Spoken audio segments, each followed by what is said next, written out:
Good evening. Welcome to another exciting adventure with Geekeasy. It's always an adventure. Some say it's a journey that no one wants to go on, but here we are. What's up, Geekeasy? Not my weight. Well, that's good. How about your blood pressure? No, I actually had that done today, and they said that it was almost low, and so it's pretty good. That's good. You don't want it to be too low, though, either, honestly. No, they said it was like 106 or something, so they said it was just Okay. right on the verge. All right. And hello to Zach, who is joining us on time. That's right. I was actually here early. You know what they say? When it's on time, it's good, right? I've never heard that before. Well, they're talking about comic books when they're on time. Oh, when they're on time. Oh, yes. On-time comics are good. Yes, we like On those. time, Zach is not good, according to Zach. Well, all the women in my church Bible study took off for a women's retreat. So all Wow, the they guys must said, have- screw it, we're going to take off Thursday night. So Wait, you shouldn't have led with that because it's like, yeah, well, all the women took off, so I'm here, guys. No. Because half the Bible study is out of town. The other half were like, let's just skip a week. Right. So that's what I meant. Get your mind out of the gutter. Well, my mind was in the gutter. My mind was in the church. Anyway, speaking of people who are annoyed, what's up, Eric Green? I don't know if anybody heard, but Jackson Geist died today. Why do I know that name? Nice. He's been a comic book artist for almost 40 years. For Superman, right? He during the death of Superman, he was the artist on Action Comics. Yeah. He was the artist on Resurrection Man. He was the original artist in the first few issues of X Factor. Jeez. I mean, his credit list is enormous. You mean the X Factor with the original team? Yes, 1986. Okay, that was some really good How old stuff. was he? How old was he? 61. Wow. That's it? Wow, that's Yeah, so young. That's He just did a book this year, 25 too. years Yeah. older than I am. You didn't even get to Medicare age. It might. I'm guessing possible heart attack, but Wow. there's no details yet. Jimmy Palmiotti posted it about an hour ago. Wow. Oh, wow. Yeah, because Jackson Geist just did a book. Him and Brett Boothberg suddenly getting art jobs again. Yeah, Geist, I think, did something for Eric July, if I'm not mistaken. Might have. Yeah, I know. I've heard the name recently. He popped up and he was doing something, either his DC or indie book. And he, if I'm not mistaken, he lived somewhere around where I do because he would pop in on the guy at Queen City Comics, which is about 10, 15 miles from where I live. I'm not getting confused with a guy named Butch Geist, is it? That's the same guy. Same guy. Okay. Yeah. Okay. Because I wasn't sure because I'm like I always hear Butch Geist, but I'm like you're saying Jackson Geist. It's on, and then you said Superman, so I was Yeah, like, He's got a long. Yeah. His art style would be comparable to like a Steve Epting. Yeah. I mean, I like his art and along with Jerry Ordway's. He did he did one of the cross-gen books. Wow. With the one that Mark Waid wrote. Oh God darn it. Sojourn. No, that was No, Sojourn. No, it was the other one. I'm trying to think. There's a couple of ones from the cross gen. If Jackson Roykirk was here, he could tell right away. Well, I think Zach, didn't you have his bibliography pulled up? Yeah, I just had his Wikipedia page open. Yeah, His it I would Marvel say in there credits. for cross gen, it would say like something Archer, something with A's, I think. Let me Archer see. Armstrong? Let me see. That's not it. Aliens and Predator, Archangel. Would that No. be it? Bloodshot, Eternal Warrior, Ninja. It was like set at the turn of the 19th into the 20th century. does it say So cross It gen? was a War. Victorian book. Look up Jackson Geist cross gen. Let me see. But the other thing I want to mention is I saw a video popped up from the other Zach and about Thunderbolts. I'm so tired of this other Zach, this imposter. And he said it was the worst MCU movie that he's ever seen. Did he never see the Eternals? But he's still Or Shang-Chi. he's still used as an excuse to attack Nerdrotic, Critical Drinker, and all of his enemies. So I hope just some guy in Sasha gave him a cookie. But I mean, it's like Tired of Richard. I'm not even going to call him you boy, Zach. I'm going to call him by his government slave name. And I usually do, but I said it's just like Well, you can't. When- You can't when call him your boy everything Dick. is an excuse to go on the attack, it's possible that you might be the problem. Also, I Wow. didn't know how. I mean, he's kind of I don't know. I guess he falls into this category. There are some people that you can just tell are going to slam something before it even comes out. Like, even if it's a decent movie, they're still going to slam it. Or even if it's a decent book, they'll look for something. Those are the people that Richard calls birthday party clowns. But, it's... Yeah. Yeah, I said, but so I guess it's okay to not like Thunderbolts because, Richard doesn't like it either. But he still, starts attacking the usual suspects. So, is that really all he's about now? Gosh, I guess he's been hanging out with EVS too long. No, I don't even think it's that because EVS is still a Republican. Zach is a progressive left. Did he really? Did he turn and went progressive? Oh, that's all he does is attack. Republican shitheads are his two favorite words. Oh my goodness! Right away when you said that, this is what popped in my mind. You run into an asshole in the morning, you're into an asshole. You run into assholes all day, you're the asshole. Yeah, I love it. There's wisdom in that. There's truth in that. Yes. 100%. Watch Justified if you haven't watched that. Great Still show. haven't seen it. Oh, now, it's great. the way he praises everything, and I'm guessing he would love the Eternals. New Richard would love the Eternals. I'm Of thinking course. Thunderbolts might be good. If I he think hated so. it that much, it might be good. I'm actually more excited for Thunderbolts than Superman or Fantastic Four right now. I'm still going to see all three. But Thunderbolts is the one that has me the most excited. Richard's is his taste on movies is kind of confusing because he likes Wolverine Origins. He admitted it's an entertainable movie, even though it's a bad movie. Some parts of it are good. But then he'll go and say like movies like Thunderbolts is completely like horrible and stuff when it has the same elements. At least from what I'm seeing from the trailers. I'm looking at that Superman movie, the trailer, and I'm saying it's going to be bad. I don't. I think it'll be great. It just won't be a movie that some people won't like, and I might be one of those people. I think it'll be a movie that I think all the Snyder fanboys are going to start foaming at the mouth. Well, yeah. I saw that Wes over and thinking, him and Aaron actually did a thing talking about the Superman troll thing. Yeah. I was like, really? That got news?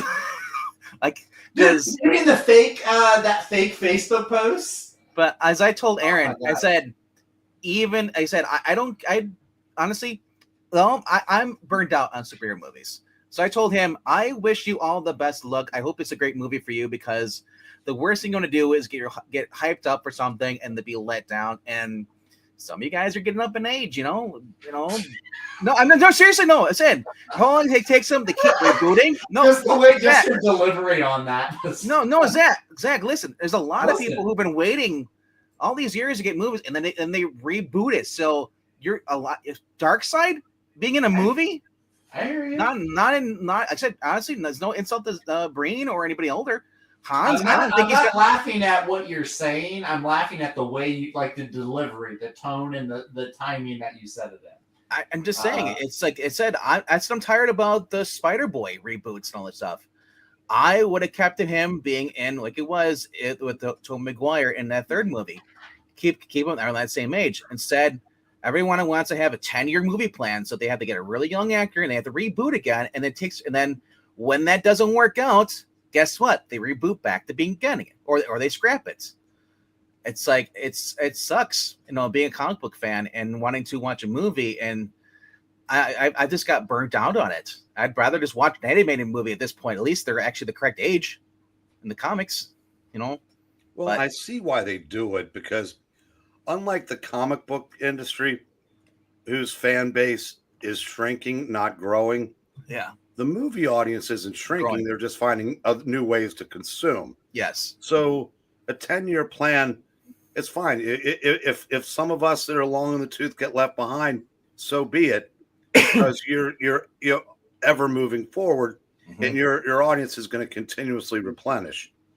Like so it's unfortunate if time runs out for the stuff you want, but that's But we were lucky enough in the brain for me, for Zach and I, or for basically being young enough at the right age to be able to watch the Justice League, cartoons, the Batman animated series cartoons, because I think that's the closest to anything as far as we're gonna get to anything resemblance of comic book movie, or an ongoing. We get enough content.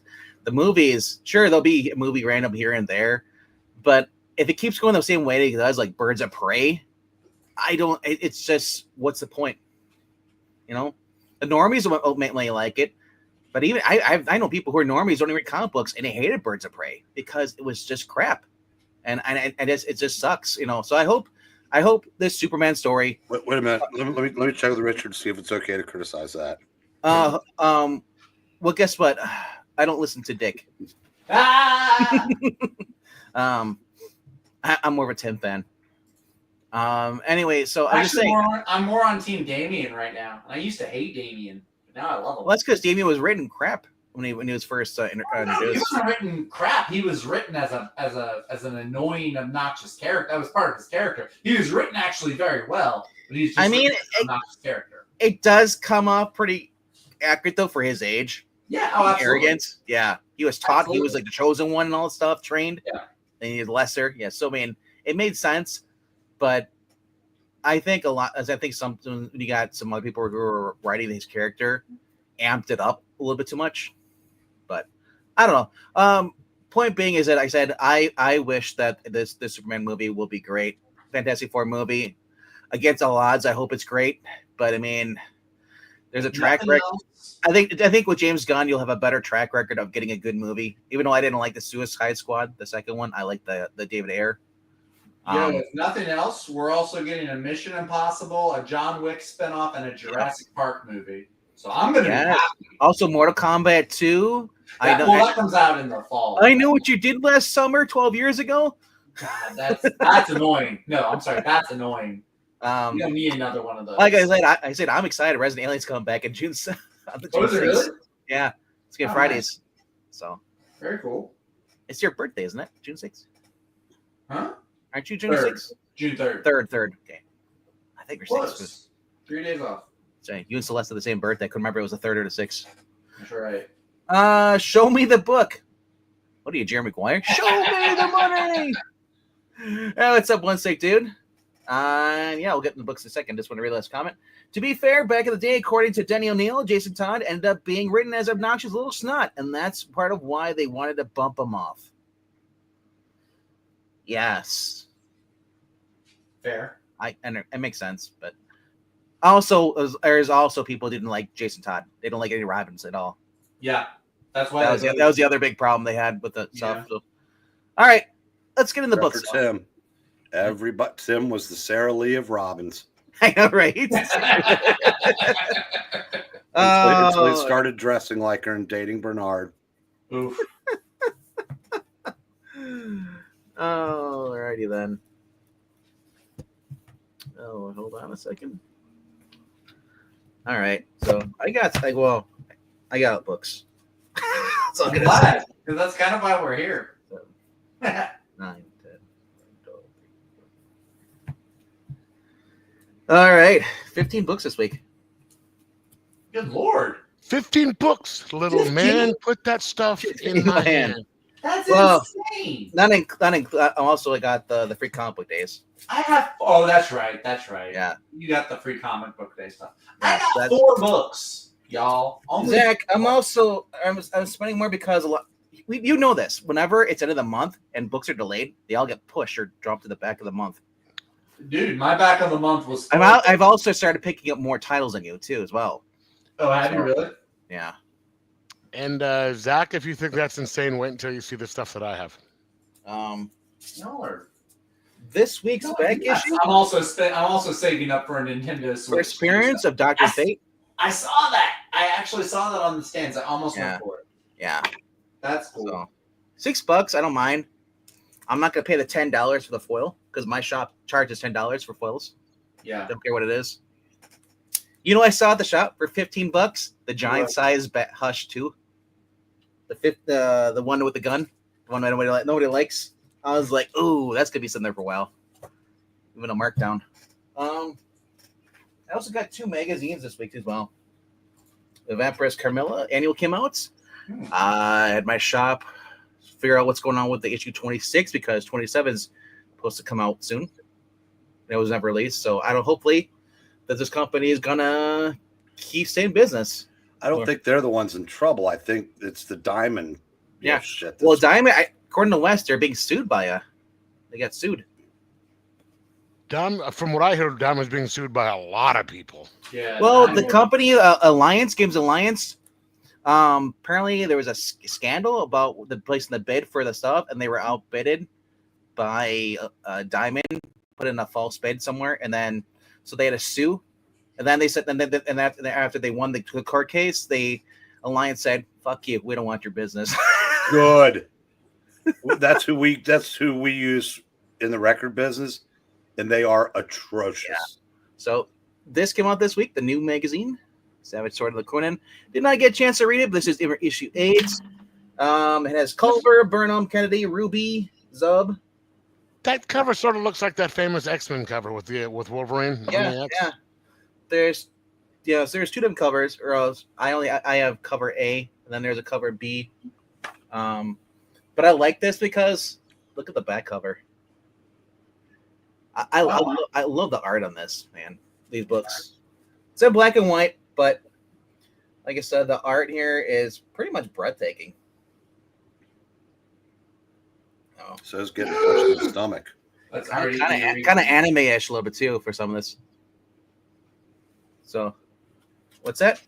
I said I made a gasping sound, and I was like, "That's RDV reading it," because you said it was breathtaking. Yeah. So that was funny, doggone it. No, I was trying to figure out what Breen said. Well, you didn't laugh when I said So's getting punched in the stomach. I heard that. Yeah, that's why I wasn't sure what you were. I heard something about stomach. So, yeah. So it said, this is actually only $7, and you're getting well, at least about 2 stories in here, 2 or 3. 1 story. So that comes out. All right. So we're gonna go with this.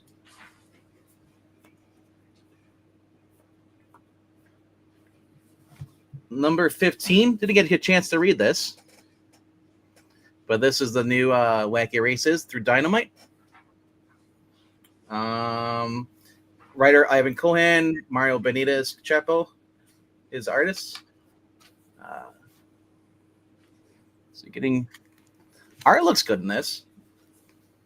And yet, so I didn't get a chance to read it, but it's all about Penelope Pitstop, though. So here's this for chapter 1. Honestly, this looks fun. I said, I know, Breen, you read it already. You said you said you enjoyed it. Uh-huh. So I'm looking forward to reading it. Neat. Number 14. And to be fair, that the other one, just because this one's 15 doesn't mean it's a bad. It just means I didn't get a chance to read it. That's why it's on the read pile. So technically, I read 14 books this week. And this is number 14. Because honestly, it was a fun story, but here's the biggest problem. Why is Null in a book that is supposed to be a throwback book? Because Null is a god who's been around for eternity. But they didn't have knowledge of him back then. So all of a sudden, because he's created in the present 2023 or 24 when he was created, all of a sudden they're gonna start throwing him in all the back stuff, saying like he was there the whole entire time. Sort of like Spider-Boy. If it's done well, it's okay. You know, takes place right around just before 300. So basically, it gets off of Secret Wars. Peter's got the new symbiote suit, doesn't know it's alive, doesn't know it's alien. He's been dating Felicia Hardy, Black Cat. She hasn't told Peter about her bad luck powers yet. So there is some continuity in this, you know. Mary Jane just came back from Los Angeles, and she's found out that when Black Cat and Peter were dating while she was gone, broken up. The 2 girls basically are bickering the whole entire time, which I love. Yeah, basically a little cat fight going on in this issue. Peter's also been working for what's it? It's a nice little throwback issue. They get the little editor boxes. That's one of the things I did not like a lot because they were just stupid jokes by Nick Lowe. Nick Lowe, who has no knowledge of the comic book universe, should never be an editorial on Spider-Man if if they're going to talk about events that happened back then. Because he's like, because she says like, I picked the wrong day to make big return back to Manhattan. This is Joe, and that's Joey Kelly doing the dialogue on this. So he says in the little editor box, magnetic Mary Jane Watson's been making hay in Hollywood as an actress, model, or something. Not sure, Nick. But I don't know. I guess what I did learn about this series is that these are all connected. The Hulk Godzilla issue before this is connected to this as well. They're in their own little like Elseworld that takes place in certain parts of the universe, or I guess the Marvel universe. Like I said, it was okay. It's mainly all action. So if you like action, a little bit of comedy, you'll like this. You get to learn more, and you get as they're distracting, or Mary Jane and Black Cat are supposed to get citizens out of like the area, and so she's like, Mary Jane's like, grab those civilians and the way you grab your ill-fitting jumpsuit, Cat. Black Cat says, hurry, follow that completely average box dye redhead. And you get Spider-Man, because he doesn't have a costume anymore, he has to go back to get get a new costume, which they don't explain. It says like, see the issue, it doesn't exist. Explain how he got his red and blues back so fast. And he's also using Shocker as vibro gauntlets. Shocker! Because Godzilla had screamed of him, and that's why you learn that the suit hates Sonics and stuff. So got the whole symbiote costume is trying to take over Godzilla, in this issue. But like I said, if you're looking for a Spider-Man issue, that's a one shot, and I would say Spider-Man Predator. It's about $2 more. It's like $6. Is way better to read than this is. But this is okay, I guess, for a standalone. I just wish that Nick Lowe wasn't part of it. And Joe Kelly could do a little bit better in his writing. But it's a book where you just turn your brain off, I guess. Number 13, Thundercats. Issue number 15. Lion-O just escaped from Mumra's, is a pyramid. Doesn't know where he is, but he's tracking the snow. Comes across his future self with Apex, which you basically have seen in the I'm trying to think of what his name is, the Ed Brisson spinoff. And he learns that something that basically is warned by his future self that something's bad's going to happen to them in a war. So get some time paradox stuff. Overall, it was actually an entertaining issue. Quick read too. Like I said, it's a lot of action, just kind of like panel to panel to panel. So cover is good. All right. I think we're on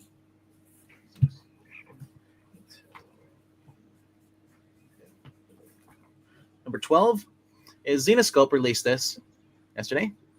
Spring edition, 35 pages, and it has three stories in here. So you're getting Robin Hood, and you get Liesel Van Helsing, and the other one is actually a new one, Killer Cobra.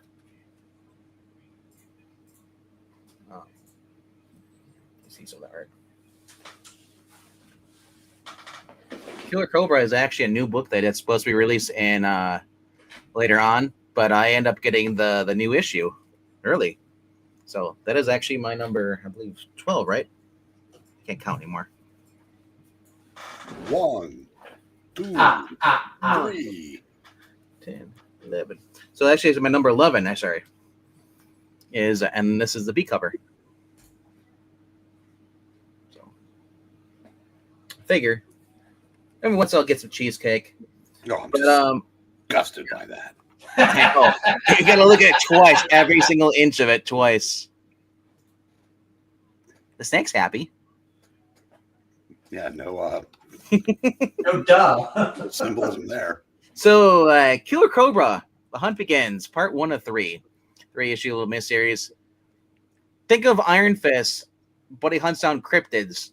Basically like Loch Ness Monster. Or in this case, he's hunting down the Bigfoot that's going around and murdering campers. Wait a minute, I already forgot what that cover looked like. You show me that?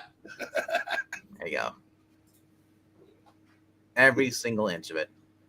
Twice. So, yeah. So basically, Bigfoot's murdering campers in this, and this kid basically comes to this part of the world, country of the world, and he's hunting them down. So, it's a new character for Xenoscope. Looking forward to it. It's nice to have like a actual martial artist, like type character. Yeah, and I love this too. He's got like a talking like mongoose or something like this with him too. That's interesting because cobras and mongoose are not friends in nature. Well, in this world they are. In a world where. Yep.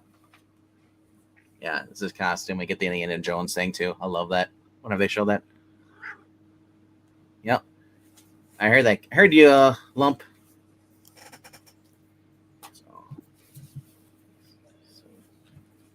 Did you hear that, Lump? They heard you. Number 10. How's that wire taste? Coppery. No, and then when I'm charging my phone, she'll start chewing on it. She'll like start trying to chew the wire, and she'll pull the phone down on her head. Doesn't learn from it. Then get out of there. Kitty, out, my papa. Number 10. The final issue finally came out 3 weeks later. It's not the final issue, though. You sure? I thought it was a 5 or 6 issue series. If I recall, it was the final issue. No, did you miss where it said to be concluded at the end of it, where the bad guy's got his gun on the Hornet? Oh yeah, you're right. Yeah. Like I said, I read that 3 weeks ago. Hey, I'm not going to say anything. I forget half the stuff I read yesterday. So. Yeah. I read so much books. It's like, amen, brother. Now get off your ass and go knock on some doors. Right. Fun. Actually, a fun little chapter in this.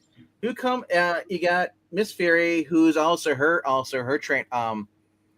her sensei. Was Silver Shriek. That's what his name was, right? I think that's what something like that. Yeah. And turns out he's the one that's going around killing all the heroes. He's the bad guy. And he basically is going to take her down. He ends up like drugging her. And while that's going on, meanwhile, you have Kato and Britt are literally are being held at gunpoint by what are they, cops? But they're actually Nazis. At least that looks that way. Elon Musk is in this episode? What are you, a Democrat? No, just making fun of all the other people who call Well, him that that. explains why your joke wasn't funny. Oh, Ouch. jeez. What? Expect me to filter my filter all the time? I can't do that. Go kick a puppy while you're at it. You know what? I will. Cats are better. I like this because you actually get his secretary comes in as posing as a Green Hornet, and so I like I can't tell if she's his girlfriend or wannabe girlfriend in this series. No. Girl Friday. Yeah. So honestly, I thought it was actually pretty interesting. You get a couple different fights going on in this, hand pretty well.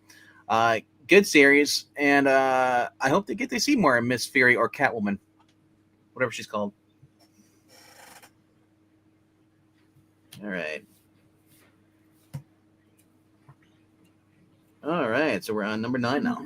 Number 9, World's Finest Annual. Art was pretty good done on this. I thought pretty good, for this. We get to see a lot of the Legion of Doom in this stuff. A nice little filler issue. We get the World's Finest, original heroes in the past, going against Grodd's, who's leading the Legion of Doom, and they're stealing different time devices. And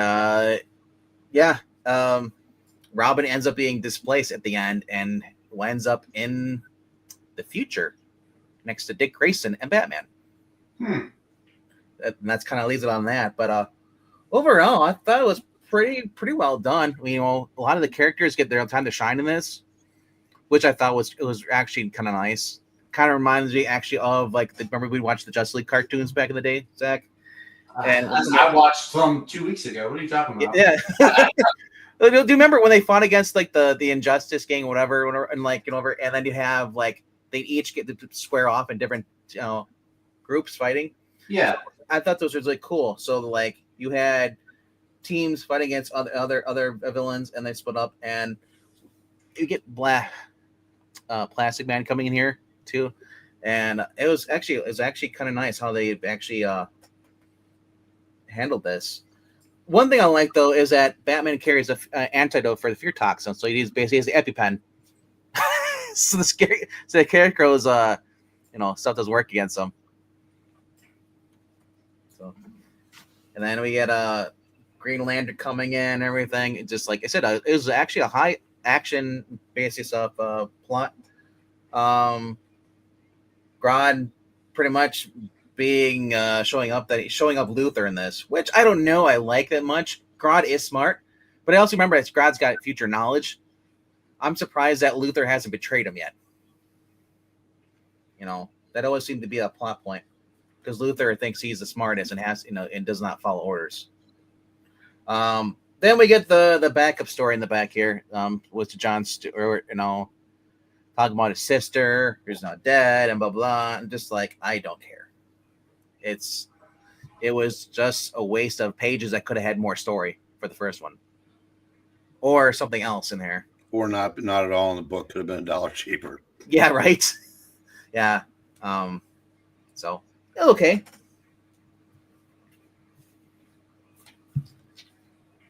Number 8, Wolverine and Kitty Pryde. Anyone else get this week? No. I did. Yeah. So it takes place right between the events of number 6 from the miniseries and then Uncanny X-Men 192. So that was done pretty well. The only I had to read it twice because I was reading it around 3:00 in the morning and I fell asleep. Not because of the bad writing, the Claremont writing in it. Art's okay. Nothing different than I was used. It feels like it's throwback art, kind of like when I was reading the original X-Men back in the 80s. Not saying John Byrne, but Paul Smith, I think, is one. Some of those. So it's not bad art. It's actually decent art for me. I think it is.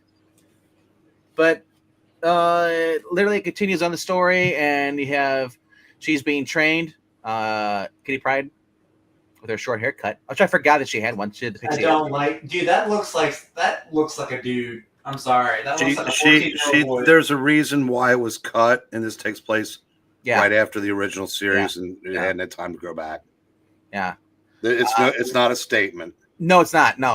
And I like this because Wolverine pretty much is training her, and he's forcing her not to use her powers, and she's just getting annoyed by that. And he's basically just teaching her how to basically overcome the bad guy. I forget what was it.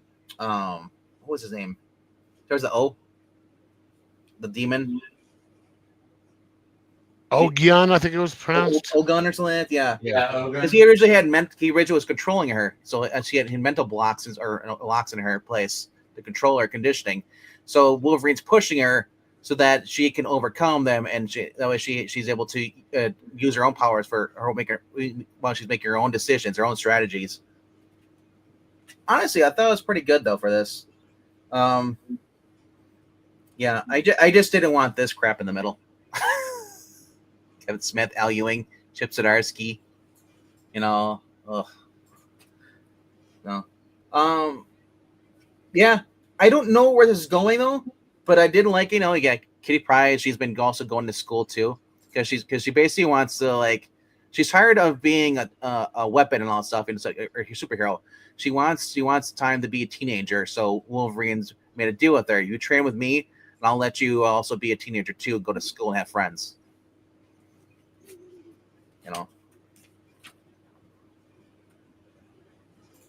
And then of course, they're attacked by these group of thugs. And I can't remember if these guys were part of anything. You have what their name is? Is this the guy's name's Kill?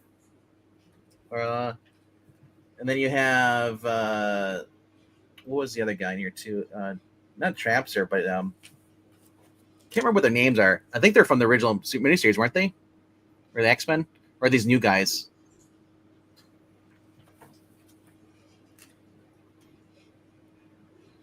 But I don't know. I thought it was actually done pretty well for being a Claremont story. And honestly, Claremont could still write. Claremont should be doing the ongoing X-Men if they actually knew what they're doing over at Marvel. But instead, I guess they want to bring him in for little miniseries, or unless he's just choosing to do what he wants to do. He doesn't want to do an ongoing, but I don't think they even let him if he wanted to. But I thought it was interesting. Like I said, I want to read the next part. Figure out where Morris is going. It leaves them off basically going against Snow Samurai at the end. So it's kind of like, okay, I need to read more because it's an okay story, but it wasn't gripping for me as well. But that was good though. Number 7. Fun series, man. The more I read this, and the guy's last name is Kibblesmith. I always laugh when I read that. I was like, Kibblesmith. But this is basically Daniel Kibblesmith with artists Ted Brandt and Rose Stein. And this is basically, we have Darkwing explaining the God's Land and how he became Batman, or not Batman, but basically Darkwing Duck, but it's a Batman origin story. He climbs the mountain, goes to the Himalayas, and basically trains to be by not a racial goal, but something like an old wise man, and how he learns how to be a master, be a crime fighter. It was actually done pretty well. Like I said, it's a very good story. It sets him up with antagonist. Well, he's got this big old tough guy. While he's pretty much like the old wise man who's blind, says won't let Darkwing be a student. He said you're just pretty much going to be the guy who sweeps or combs the sand. That's it. You're a janitor because he's not worthy enough. But like I said, it's got the humor. It captures the feeling of the cartoon series. Dynamite's actually doing pretty well with this, and it's been fun. Keeps up the humor. So if you like the show, you'll like this, and it's safe for kids. Number 6, Void Rivals. Another fun book. Getting to learn more about what's going on with the Unity, which was originally the two leaders of both halves of the, I guess, the sphere around the black hole. Don't want Unity, but Zerd is like, you have to form Unity. And meanwhile, we got these other goons, robot guys, who basically who want to go there, and they want to release the Kraken, which is pretty much, we're expecting it's going to be a Unicron. But they haven't called him that. They call him something else. But this issue, we have Zerda Prime. I think her name was. Yeah. Yeah, but yeah. So at the end, it looks like it's gonna get more of a conflict. We have Derek, and then I think her name. What was the girl's name in this? Sola, yeah, Salia or yeah, Solia. Solia is basically learning more about what's going on. She gets an upgrade boost from the computer down there with Certa Prime, and we have Derek up on top. He's having them harvest Energon. Which could go better, and he's trying to convince his father, that he's on his side and stuff.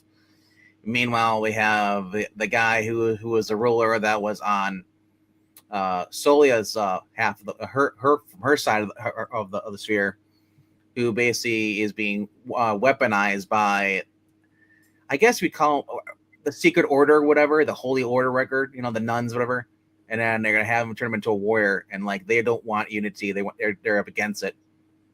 So honestly, I'm looking forward to more what's going on with this. It's the only book that Robert Kirkman's writing it. I wish we got a little bit more. I I love Transformers and G.I. Joe, but it seems like there's I do get more of that when you get Void Rival. Like Void Rival is just kind of getting pushed back, and being overglossed. Also, I think it's been a while since Void Rivals came out. Feels that way. About a month. It feels like it's the book that's basically like getting delayed, or purposely just kind of pushed aside, story-wise telling. Number 5 this week is Feral. Continuing with the story with the cats now. Basically, their goal as this issue is healing up after they meet the cat who has a dog for a pet. He explains his goal is like, let's go to Pet World, or Pet City. Because the guy says like the humans used to go there all the time, used to watch them. He's like, there's tons and tons of food in there. We'll be safe from all the bad animals. While the 3 kids are out playing with the dog and stuff, they're attacked by some rabid rabies things, animals infected, and the dog pretty much protects them and just tears them to shreds. So I don't know how he's not infected by getting their blood on him, but honestly, it's actually pretty good story-wise. I'm having fun with this, and I'm looking forward to see what the end goal is going to be with this. Will they be reunited with their humans? And who will survive towards the end? They've already lost a couple people along the way, and hopefully it just keeps getting better, and they have a happy ending. But I don't know. Stray Dogs was kind of like, oh, yay, happy. Oh, that's not a happy ending when they find out what happened to their owners. But anyway, fun book. Number 4 for this week is Rockefellers. Another fun book with this. We have the 2 corrupt princes from the other countries who basically track down, with the help of their goons, break into the Rockefellers' place, and they're trying to find out who's been stealing their money. Because they've actually been their wealth is actually acquired from stealing themselves. They're thieves. And I'll just say this, and Zach, I won't spoil anymore. I'll just say this. They come across the dog. The dog puts up a fight, and you're going to love it. Nice. Yeah. This is very much centric on the dog, which I loved about this. There is a big reveal at the end about who the person that's tracking the Rockefellers, that's cyborg person. But the dog is, I'll just say this, the dog is best boy in this. Very centric on the actual dog. And the daughter, one of the youngest daughter, falls and hits her head, so they have to take her to the hospital. So, yeah, very fun story. Picking up. Number 3 for this week. Brian, if you could pronounce this. Of course, it's not there. Pinapocalypse. Pinapocalypse. Yeah, it's just apocalypse with pin in front of it. Yeah. Pin up. No, just Pinapocalypse. Yeah. Now you say it. Pinapocalypse. I don't know. Never mind. Close enough for government work. Pinapops. Oh, it's Pop Kill. We're all wrong. Issue 2. Zombies are taking over in the 1950s. I'm sorry. What number are you on? This is my number 3 book of the Yeah. week. Continue the story. We got the girl who's pretty much like the greaser, and then we got the ditzy. Oh, look at me, I'm pretty, and why is everybody so angry and scary? So you got the level-headed protagonist along with the other protagonist who's pretty much a ditz, and one realizes what they are. The other one's like, oh, it's like, it's like, why are you shooting them? That poor person. So they quickly run inside of her car, like, we'll take your car, we'll get out of here. Turns out, and she puts the roof up, and she realizes her car's out of gas. So, and the girl's only the greaser girl, she's only got like 5 bullets left in her gun. She's like, this is what I do. Run in and grab any car where you can find the keys in it and left in it, and I'll cover you. So she runs, she gets out there, and and they count down the bullets, and she's like, oh, look, it's Roxy's hot run. Roxy is the greaser girl. So, but she's like, oh, but Johnny's still inside. But look, shiny pink scooter. We'll take the scooter instead. Much to the chagrin of Roxy, and they end up going to Chagrin. Thank you.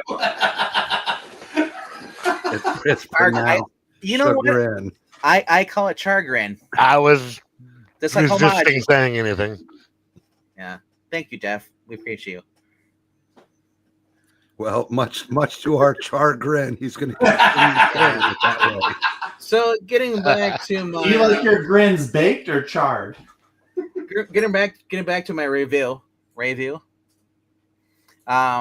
They end up going to the I can't remember what her name is, the actual the ditzy girl. But they go to her back to her house. She's like, go stop my parents, and then she realizes that her mom's like a zombie, and then she forgets to tell the other girl, Roxy, that it was her birthday, and they have a surprise party for her. So they're all zombies inside the house, and they pretty much leaves them stranded up in her room. You get a little panty shot in this too, because that's what kind of the book this is. Well, and while they're up there, they're gonna end up basically at the end. They're gonna try and make a break for it by holding her onto like the belt onto the electrical lines, power lines. I don't know how that's gonna work. What thought process that is, and kind of leaves it off that with them in a cliffhanger, swinging over the zombies to get back to the scooter. Actually, as I said, this is really surprisingly a good book. I did not expect this from an actual little independent book. This is through Massive, and it's only $4.99. It's a massively good book. Hey! There's a lot of good Massives on there. Oh, and much to my chagrin, your mic's working. Oh, relax there, Grandpa. That was not directed at you Why not? because you weren't the one that said it. No. Well, have some more chagrin. That didn't make any sense. Yeah.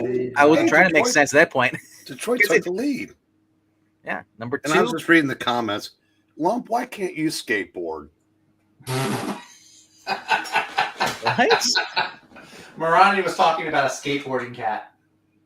So Green's like, why can't Well, Pedro Pascal has been on the Rockefeller since issue 1. Oh, Yes. you're not allowed to say that Pedro Pascal's everywhere, you birthday party clown. Oh, sorry, Pedro Pascal. That's bad. Yeah. That's worse. That's so much worse. Oh, he's for trans rights because his brothers. I know his what brothers. it's for. Yeah. I was just thinking about that. Remember, you had David Arquette, and then he had his sister. Was it his sister or his brother became trans? I thought it was like Patricia Arquette. Patricia Arquette, yeah. Out of 2 brothers, I'd pick David Arquette over Pedro Pascal every day. Well, yeah, Pedro Pascal was never WCW champion. Nope. Yeah. Also, never in the awesome movies like Scream. Number 2 for this. Awesome movie, though. Robin took a 22 slug, pretty much to the shoulder last issue, and Batman's trying to help him regain, memory about as far as who shot him, any details. And while he's training him while he is healing up, he says like 6 weeks you'll be fine. And Alfred doesn't like the fact that he's pretty much beating up Dick, right? He's beating that Dick, and Alfred's like, dear God. And finally at the end, he's like, no more, like, that's quite enough. Because he's mad that Robin's basically beat up. So then Batman pretty much keeps pressuring on a Robin, and then you realize that Robin says, like, the whole time after he smacks her, he's like, dude, I've been fine for a while now. I just been holding back. I'm healed already. Because he said he pretty much Batman said, I'm not gonna, if you're hurt right now, I can't take you out. So I'm gonna leave. So, yeah. It's also the anniversary of, well, it's not anniversary, but it's Mother's Day. We learned at the end of the book. So Batman visits his mom's grave, and then he visits the graves of the Graysons.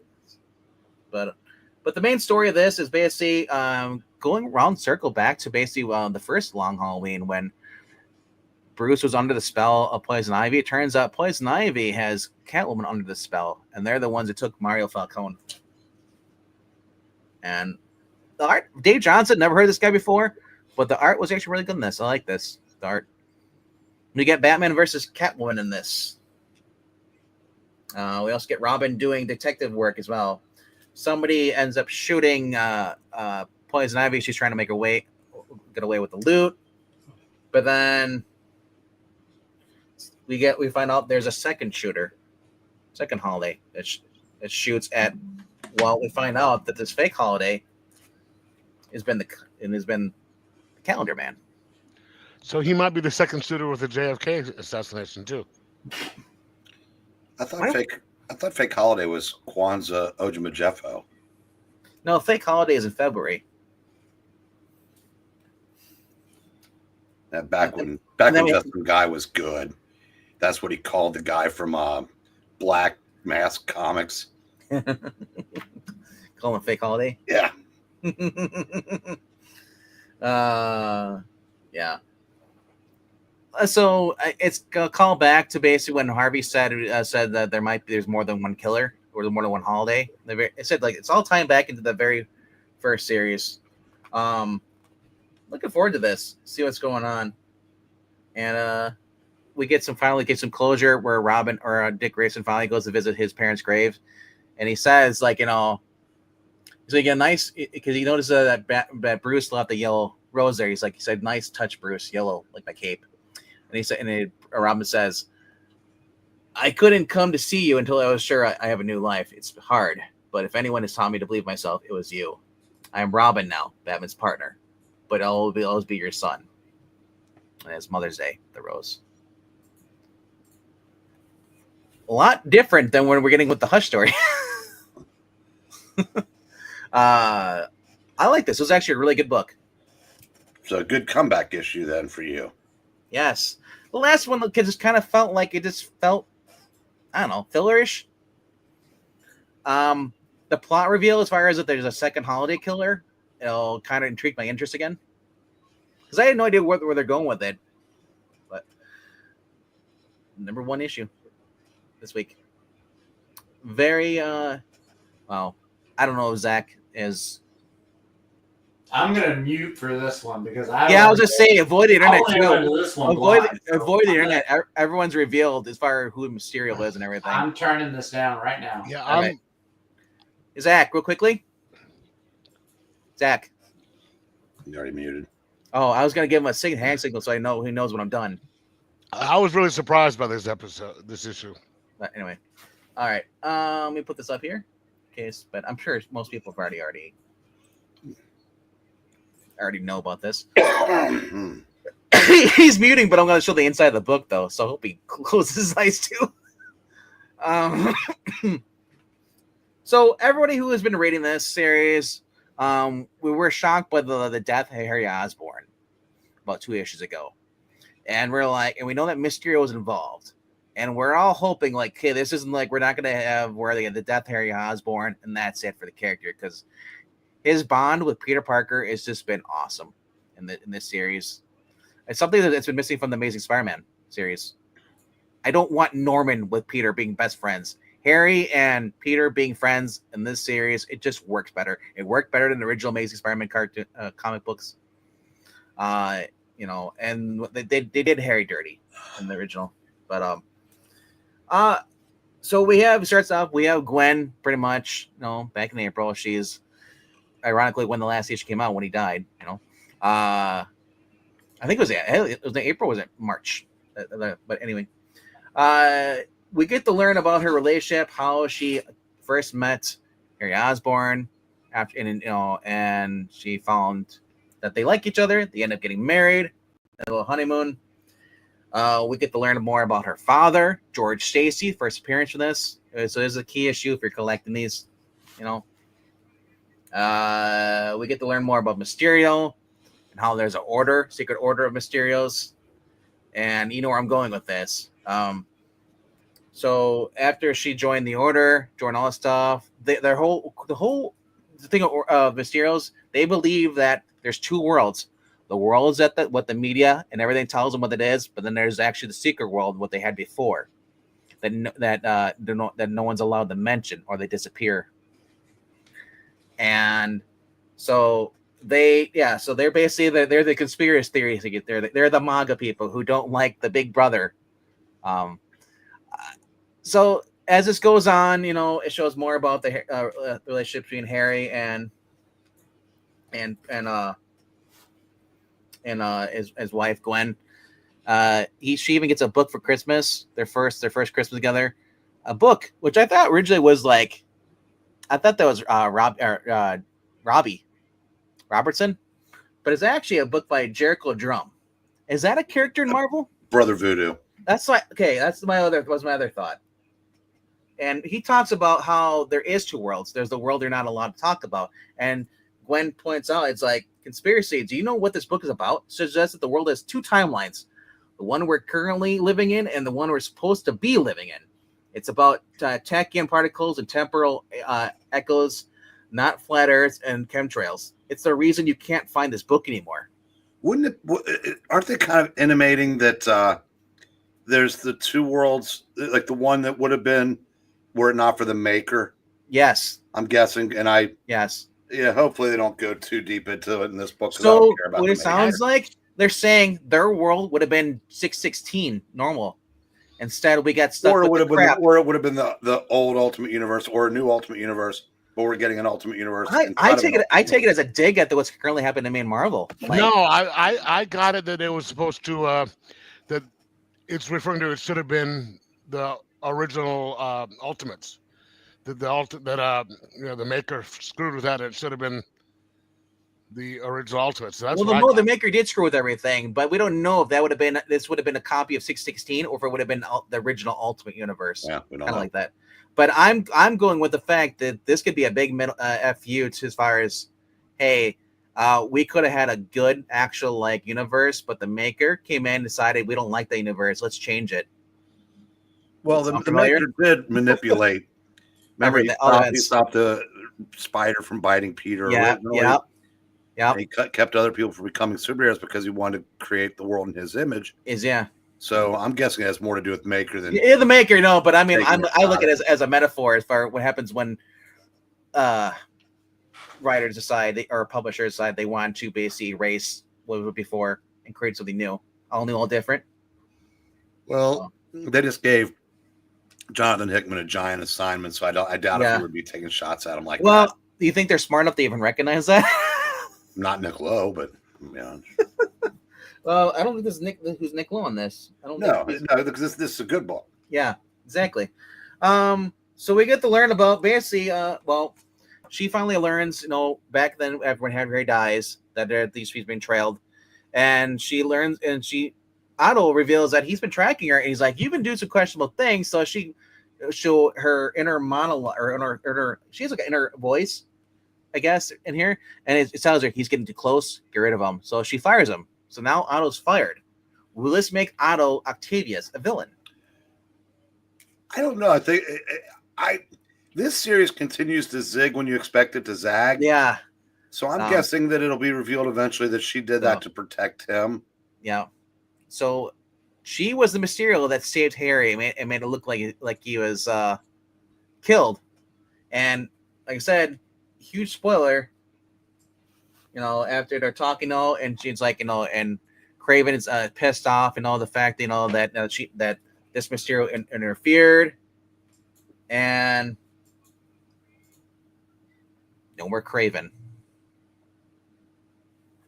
So, honestly, I don't know. I don't know where they're going with this. As far as, but at the end, Harry, they're visiting. It shows at the very beginning where she was looking in the grave, standing there. Well, Harry shows up, and they're talking about,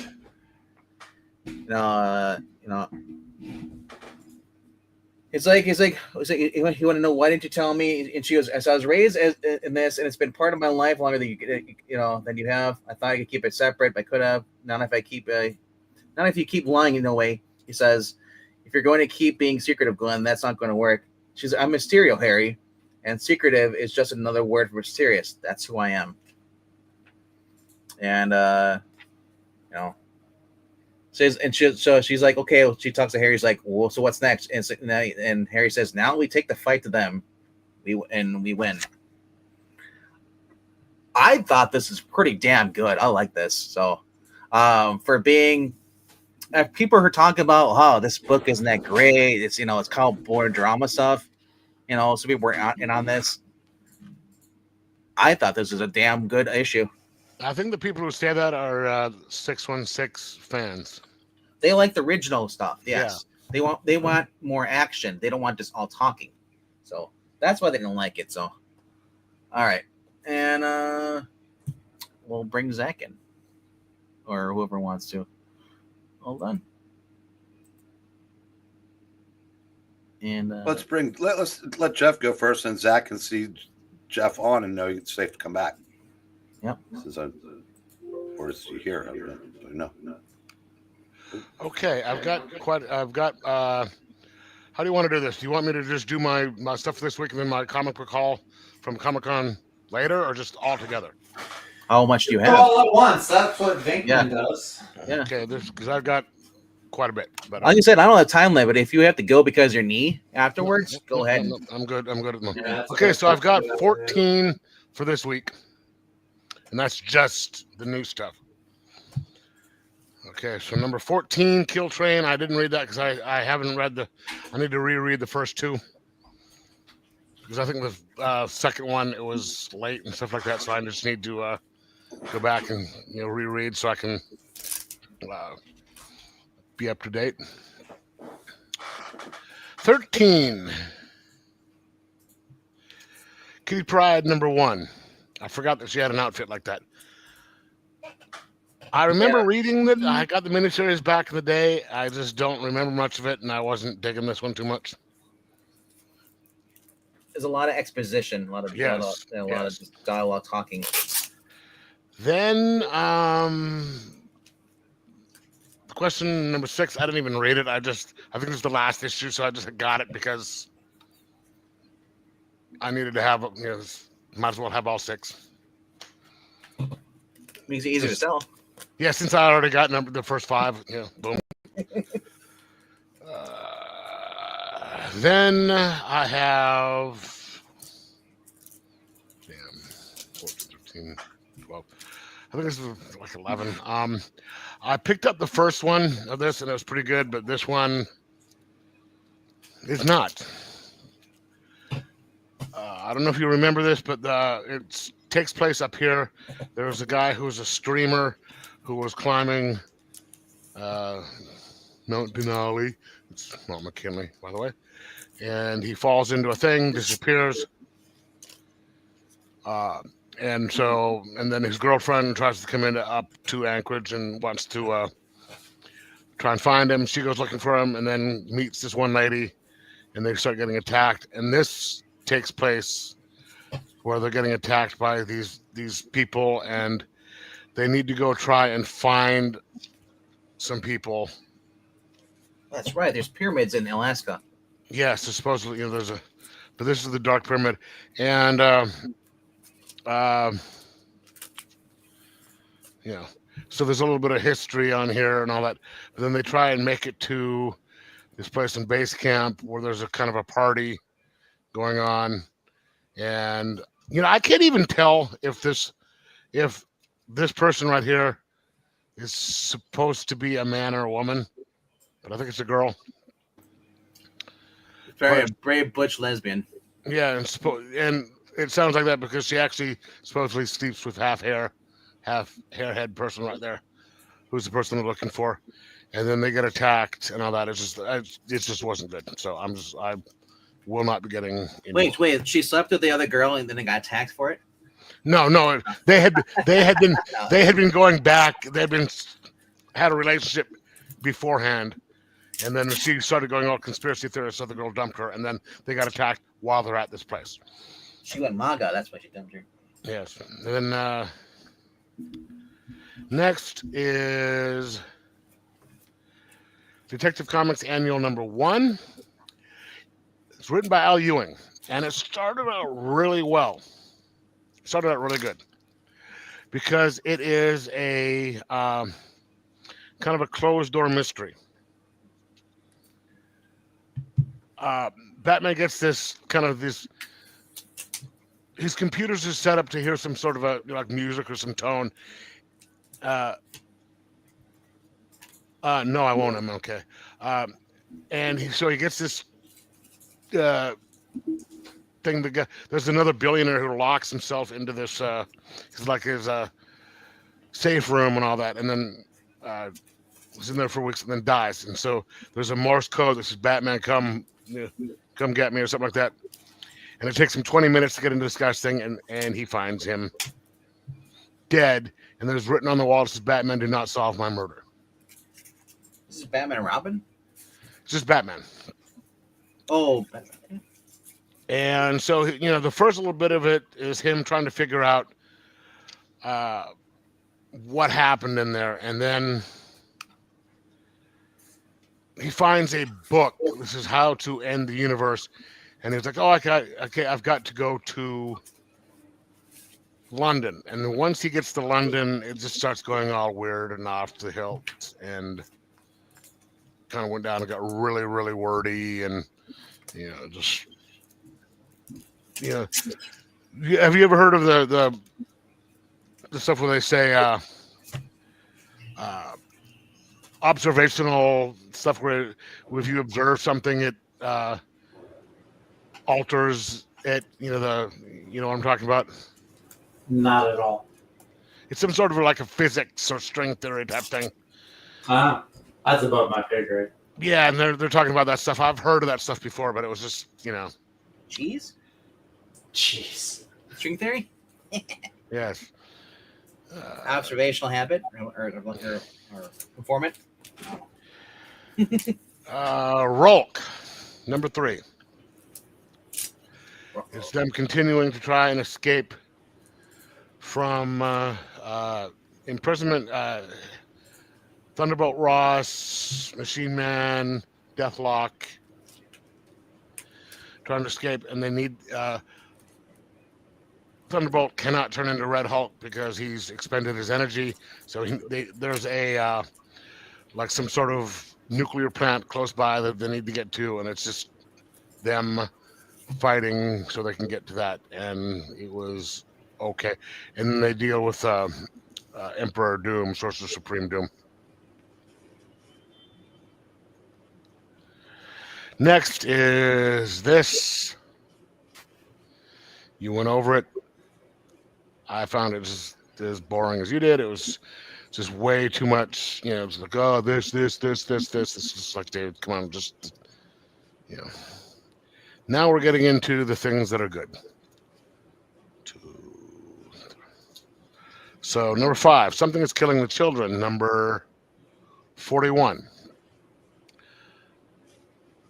This is, I think Erica is a little bit younger in this one, where they're doing a story. It's her and the woman who trained her. and they're starting a new story, and the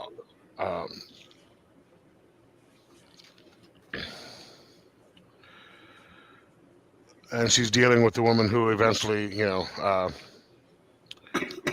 has to come after her. But it's just the art on here is a little bit different from normal. But this has been still a pretty good series. But it just comes in little increments, so you have to sort of be knowing what's going on.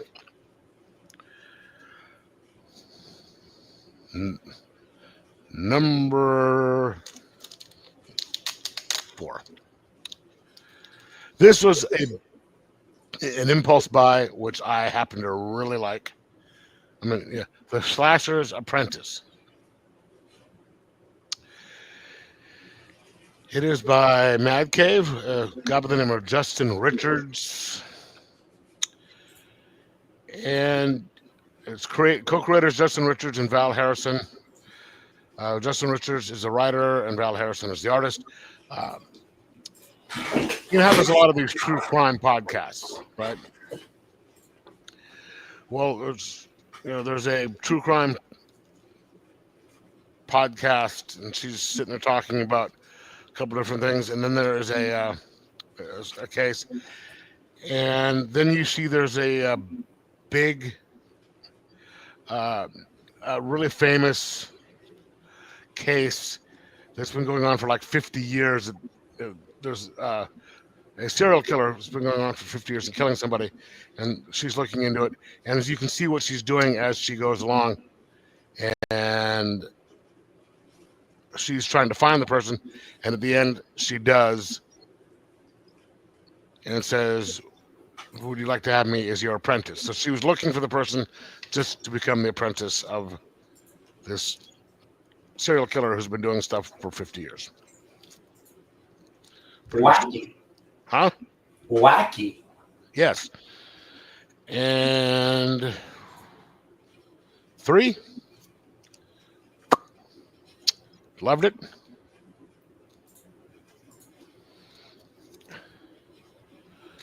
2. Loved it. And 1. 2 and 1 can just kind of switch back and forth. Either way, they're both just as good. And then there are 2 that I haven't finished reading yet. Graveyard Club, because it was just so big that I had to, it's pretty thick. So I had to put that away, and I'll read it tonight or at some point. And then there is at Comic-Con, we got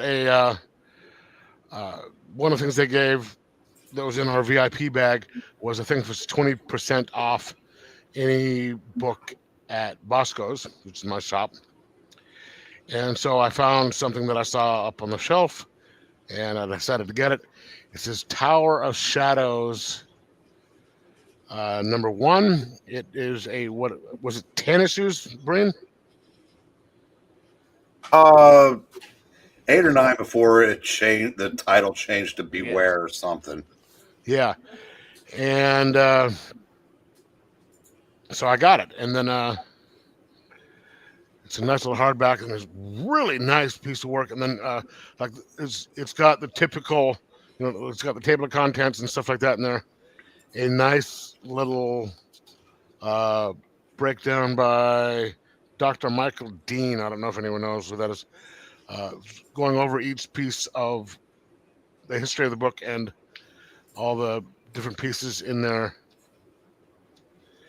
And then the first book is, I think this came out in like 1969. First one was written by Steranko, written and drawn by Steranko. Very good. I've read the first book, and that was really great. And that will take me some time to read this stuff. Now, let me show you some of the stuff that I got. I picked up this Supergirl #1. I think it can. This is what year is this? It's a 60 center, so it's got to be in the 80s. 1982. I just, it's like, okay, looks like that ought to be pretty good. And this is from, these are all by local people that own some shops. Chastity. #2 is missing, so I need to get #2. Chastity. This is from years ago. It's she is trying to go to college and doing some and one thing is she needs money, and some of the major vampires. She needs like $30,000 to enroll in college, and so that one of the head of the vampire families comes to her. There's a guy who is going after stuff, so he's trying to hire her to protect them, or go after some Yakuza vampire people. So I've read #1. This is a pretty good series. I need to either decide whether I just want to, not wait for #2 to get in and read #3 and 4 and then get, them later, or not. But Kirkman, it was there, right? And he had a book. The poster for this year's Comic-Con was a cover of one of his books, and they sold the book there.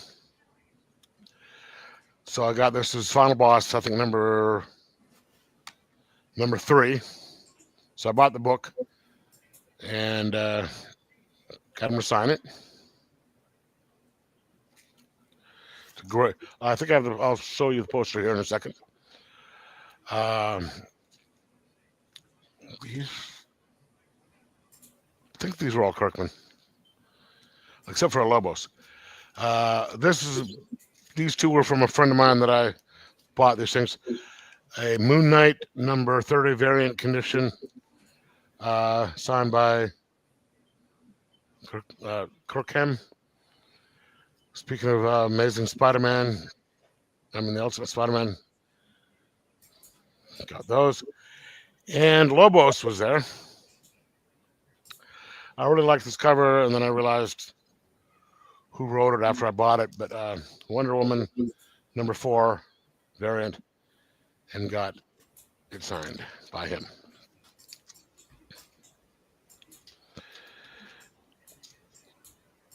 Some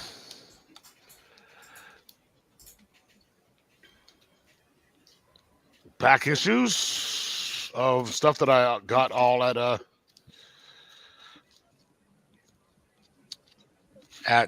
the place.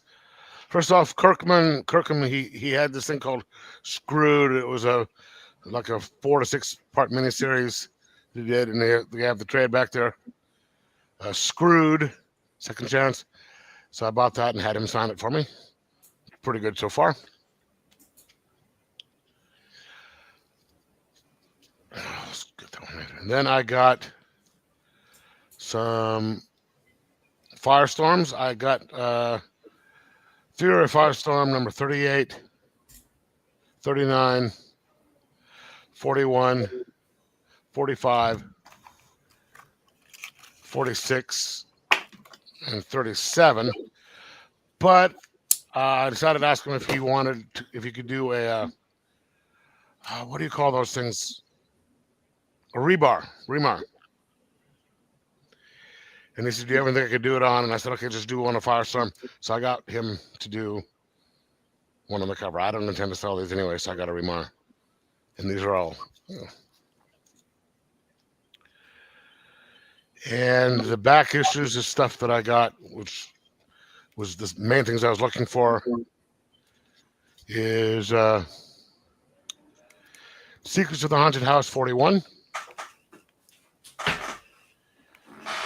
Secrets of the Haunted House 45. House of Mystery, $2.99. These are not in fantastic shape, but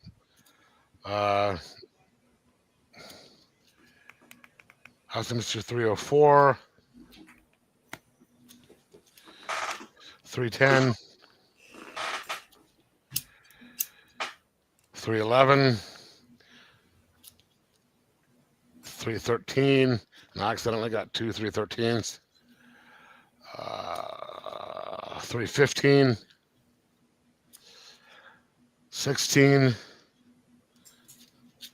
17, and 19.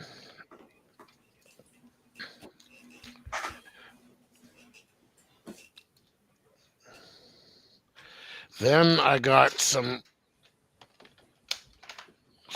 back issue stuff. I have the House of Slaughter number 11, a variant. This was a couple of bucks. They didn't have, this is raw. Got it for like $60. I got a David Finch cover of Vengeance of Moon Knight number 1 in a 9.2.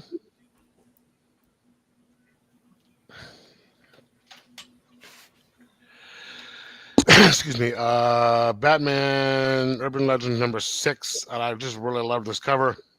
Wonder Woman versus Zealot. 9.8. This is number 6. It's all white pages. And a Batman number 103, 9.8 cover right here.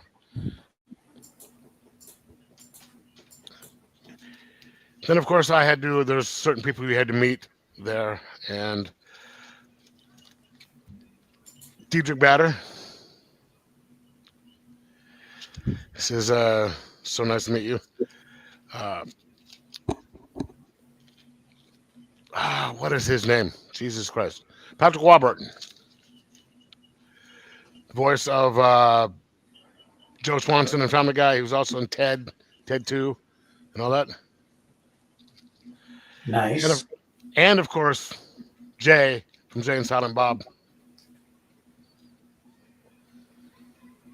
So I'll walk up there and he's like, fingers are regular. And I was like, what does he mean by fingers? He said, okay, fingers. We did that. So I was like, okay, cool. And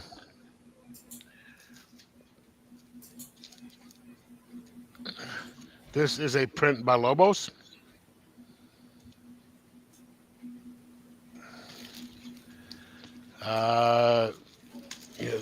The poster that of that cover that actually came in our VIP bags. This guy charges $10 to sign things too. And I think this is by the other guy. I just like this. It's one of the little metal ones. It's pretty cool. And then I decided to try and get a little a drawing. And this is on Sunday. I hadn't thought of bringing something, so the guy just did it on a comic board. I got a Batman headshot for like $1.50. Nice. So, and that's it. So, yeah, that's... All right, then. How long were you there at the convention? Oh, that was both days. It was VIPs got in at 11 o'clock. It started normally at 12, but we got in at 11. It went 11 to 6 both days, and my friend and I, we both left a little before 5 each day because they didn't have we didn't want to see the what do you call them? Let's say how bad was your knee hurting from walking? No, that wasn't all that bad. We just didn't want to see the cosplay stuff. Yeah, and as you get older, the girls stay the same age. It gets kind of weird. Yeah, but hey, okay, Matthew McConaughey. It wasn't that bad. I got home on Saturday and I just basically started heating and icing, and then Sunday, I was okay until once I got home, and I didn't heat and ice. But so Monday I was not doing Yeah. well, but it's back there. Alrighty then. Pretty good. Everybody in the chat, give a thumbs up for his comical haul there. So the chat kind of just like stalled for a little bit. The what? Where you're going on, they're like, I was like, it was going, and then it's just like they died. They're too gross to type. And what's up to Monumental Comics? Thanks for watching over on YouTube. Well, I have a habit of stalling things. Careers. You are Russian too. Yes. All right then, Zach, you're up. So I'm gonna be short, man. I ain't following that. I got nothing over here. Hang on. First of all, I guess You I could should have probably went first if you wanted to. that's okay. He had a lot of stuff. No, he had a lot of stuff to show off. I'm not gonna like. Zach, get in the way can of I go that. first tonight? And then it leaves. That'd be funny. There it is. There it is. All right, I got Paul Bunyan. 4 books. I know. Well, no, JD Vance. This is the Van. I mean, it is getting long. I actually need to go to the barbershop and get this straightened out. It is getting a little scraggly. All right. I haven't read these. I have no order they're in. So I muted certain sections of RDD because I didn't want spoilers. I got World's Finest. There were only 2 copies of the shop when I went in today, so I got the Legion of Doom cover. It's actually not bad. It's actually a pretty nice variant. Good one, Maranya. Yeah, so I like that. We got Void Ravels right here. Haven't read it yet. I don't know what she means by I'm going to be short. I don't know what that means. Oh, never mind. I do. Wow, that's uncouth from Maranya. That's shocking. We've got Rockefellers. This has been my favorite cover, I think, so far of all the issues. This is my favorite cover.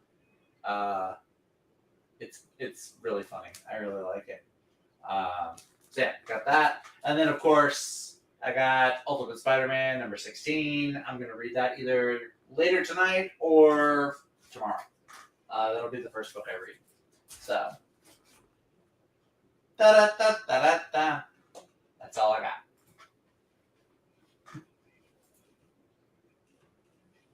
That's it. That's it. I told y'all. I got 4 books. All right then. No back issues, nothing like that. I don't even know what next week is going to look like. You know the fun part is I might have I still have a full short box from E. I've got 6 books on my poll list next week. So next week I will have more. Dude, I was looking at what do I have for next week. Next week I probably had this book. I probably have 6 more. books. Well, you dropped a lot of books, remember? I did drop a lot of books. Most of May I have 2 weeks where I have 8 books on my poll list. 1 7. All right, so I'm pretty even. I'm pretty consistent through May. I got some facsimiles for next week. You know, there's also Kingdoms Come Compact. But next week, I literally have The Walking Dead Deluxe. Vampires Carmela is supposed to come out number 27. I don't believe it. Because we just got the annual this week. There's no way I'm getting another one within a week. Thundercats Lost, Titans Go, the Space Ghost, Johnny Quest comes out. Mm-hmm. But really, Pop Kill number 3, you're getting that next week, aren't you? Are you reading that book? No, I'm not reading that one. Oh. Yeah, there really isn't much for next week because a lot of it was this week. So, and with Diamond being sued and all that stuff and just still everything's fixed, but it's been nice. I listen to this, my main shop had all their books in this week. Yeah, I've never seen like that shop, have everything. And plus he said he got the day before. He got his books on Tuesday, so he was able to just like spend Tuesday going through all the new stuff. But yeah, it's kind of nice when things are showing up. But hopefully that stays the new norm. Zach froze. Did he? No, he wasn't. You were moving your head at all. I'm like, oh no, I'm still here. Yeah. I'm not frozen. What are you talking about? What you talking about? I was laughing because I was watching Empress Goddesses live. She's live right now, and she's like, Zach's on the screen. I'm like, yeah, for a short 5 minutes. I don't got nothing to talk about. I'm gonna stay on the screen if I ain't got nothing to talk about. That's okay. I don't roll like that. Well, you are the opposite of that is Zach. Wait, what's that? You are the opposite of that is Zach. The birthday party clown Zach. Oh yeah, I'm a birthday clown, just a different kind. I'm All right, Bree. not a crazy one. The floor is All yours. right. Okay. Start with that from last week. Nice. Yes, this was fun. I'm definitely glad I picked that up.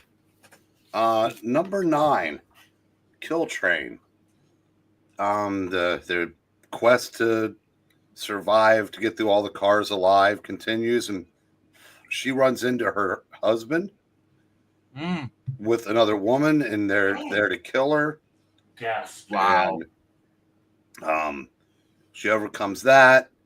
But a bunch of other stuff happens, and you get to the end, and you're thinking. Now I'm starting to think that this whole thing has been in her head. There's one more issue to go, and I'm starting to think that maybe she's having a psychotic episode. She was stressed out before, and Yeah. So the first issue. Number 8, Defenders of the Earth, starting a new storyline.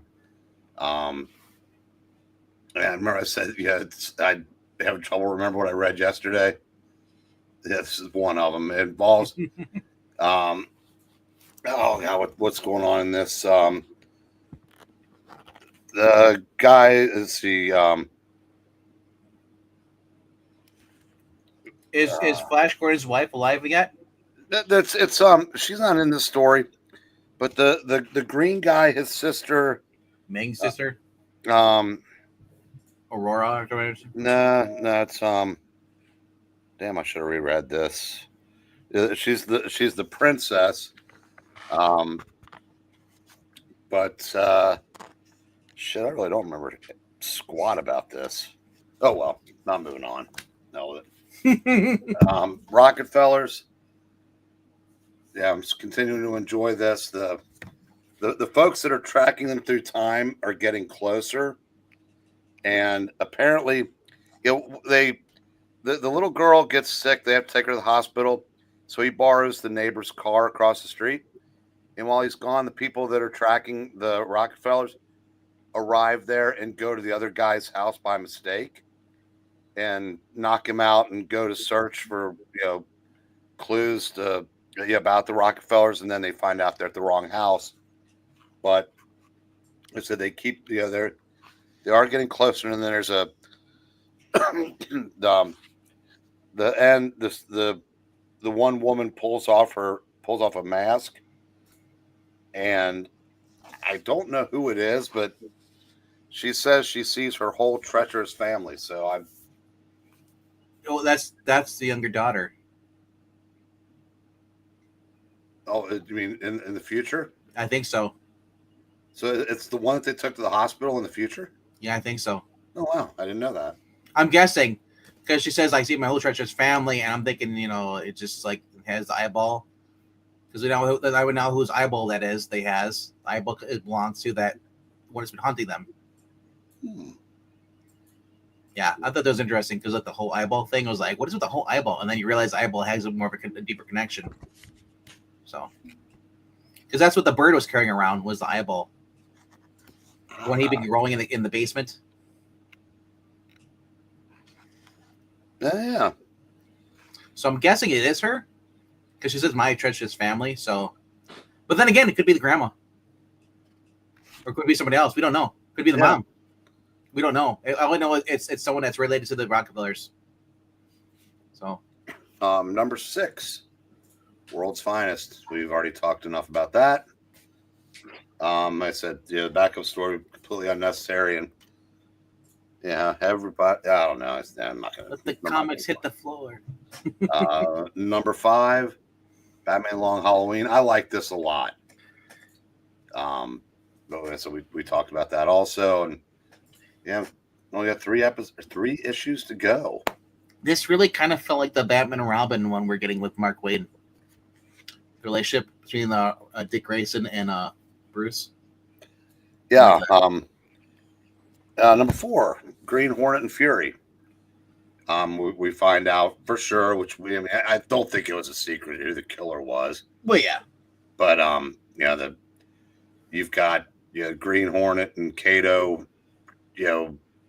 bunch of fake cops that they have to work their way through, and Fury, and she meets, as I said, Britt's Girl Friday, and it ends with Britt coming face to face with the Shrike, and who's holding an axe. Of course, Green Hornet is packing, but we'll see what happens there. It's very good. Edited by our buddy Joe Corallo. I was going to say, I don't think Green Lantern's packing anything at DC. Number, well, depending which one. Wacky Races. This they've reimagined all of the silly characters from the cartoon, only giving them believable backstories. Like Penelope Pitstop was the stage name of a child actress who went on to have an interest in racing, and there's competition to get into this race called the Wacky Races. Yep. And you got Dick Dastardly, who's I guess the leader of the circuit, and then Muttley, who people are speculating isn't actually a dog, but like someone in a costume. But then there's speculation that there's been 3 or 4 Muttleys, and Peter Perfect is the president of the United States, and but at the end it's got a really interesting twist where he's actually like old and wrinkled and shriveled, and Penelope ends up turning down the race, but and like one of Peter's handlers is saying but you got to get her. She's irreplaceable, and it ends with him putting a picture of another beautiful woman racer and saying no, she's not. So I don't know if that means there's going to be another one or what, but yeah, I like this. I hope there, because I saw Giant Size. Oh, it's just me a one shot. I want it to be ongoing. It'd be kind of cool. Well, I don't know. The best thing probably hope for is another chapter at some point. Number 2, Pin Apocalypse. This is fun. This is like reading a drive-in movie. Yep. And the other girl's named Foxy, so it's Foxy and Roxy. Okay, so yeah.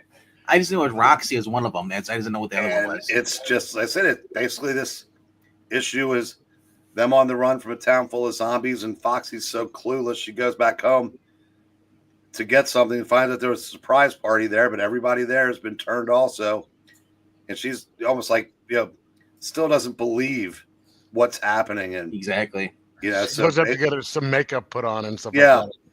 Yeah. Well, in her defense, she didn't know that, the rest of her family had turned when she did, but yeah, she's ditzy. And the uncle. I said, Roxy is, I just, please, the love of all that's holy, don't put them together sexually at the end of the series.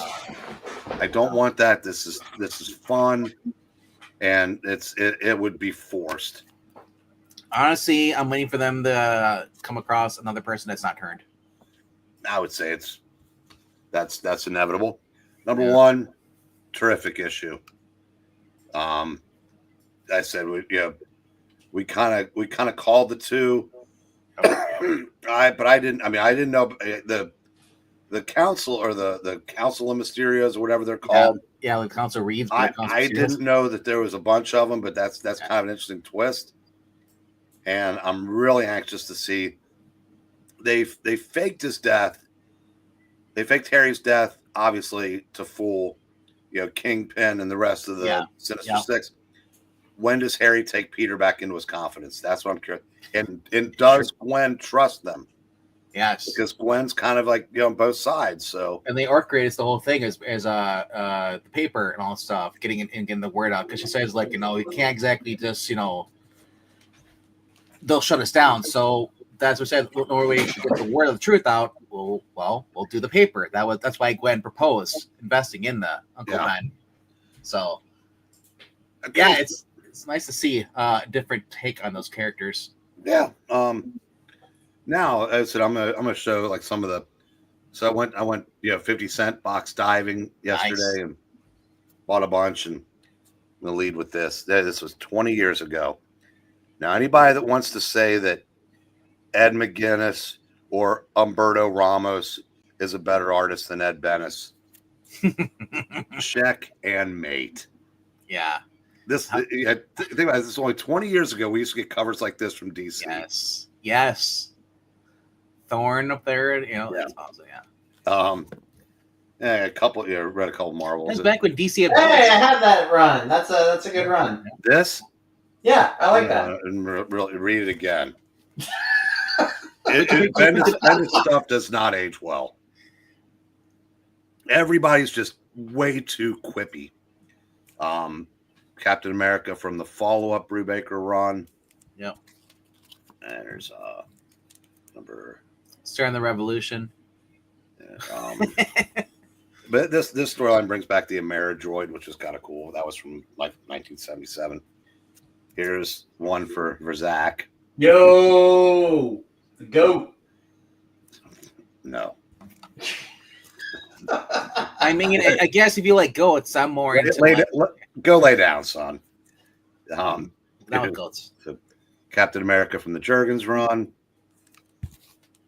Like I said, there's nothing old in here. There's one of the early Birds of Prey miniseries. Yep. Look at that! Look at that Catwoman. I love that suit, the purple. Yeah, it's an early Gary Frank cover. And actually, in this World's Fun was Batman Long Halloween, the Catwoman is drawn kind of curvy. And here's a Mark Teixeira cover. Whatever. Wherever. These books were, and look who wrote these. Gail Simone. Yeah, I mean, I said so. That your pre-Twitter Gail Simone could have ended up being a fantastic comic writer, and didn't use her power as the writer to not use those covers because Well, she was. I mean, look at her Catwoman series. She's the one who took over for Dixon. Before. Right? No, that was Devin Grayson did some of those, and Mary Jo Duffy did also. I thought she took over something after Dixon. She took over. Was that Birds of Prey? Yeah, it was Birds of Prey. Yeah, here's Prey. Here's Hitman. I said, Jeff, did you ever read Hitman? I did not. You would love it. Yeah, I've seen they've got an omnibus coming out, and I was thinking about picking that up. You should, because it's by Garth Ennis. Nobody likes Garth Ennis. I do. It's like I said, it's gory, violent, funny. I mean, it's just a great series. And he wears sunglasses all the time, man. Well, I would say if you like Garth Ennis with Detective Soap, it looks like it's the same kind of humor as you get with Punisher and Detective Soap. No, it's different. This is more. It's hard to explain the difference between the two, but yeah, you'd have to read it. But it's like I said, it's well worth it. Here's some Mark Waid JLA. Like I said, these are kind of things. Yeah, I'm not gonna fish these out of back issue bins, but 50 cents. Can't go wrong with 50 Yeah, cents. I mean that's another one. And Brian Hitch does the art on these JLAs. And here's one that the Miller is Mike S. Miller on this one. Nice. I think I have that one actually. And that's at 50 cents. Nice. The first issue. Wow. That doesn't get nearly enough credit. That's kind of sad. And the second one. All of it, and 3 and 4 are in the box too. But nice.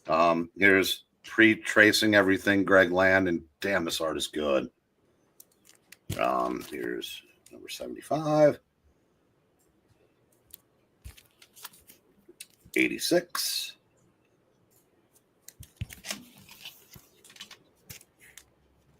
88. I think I already had 87. That's the one where Tarantula drugs Nightwing and rapes him.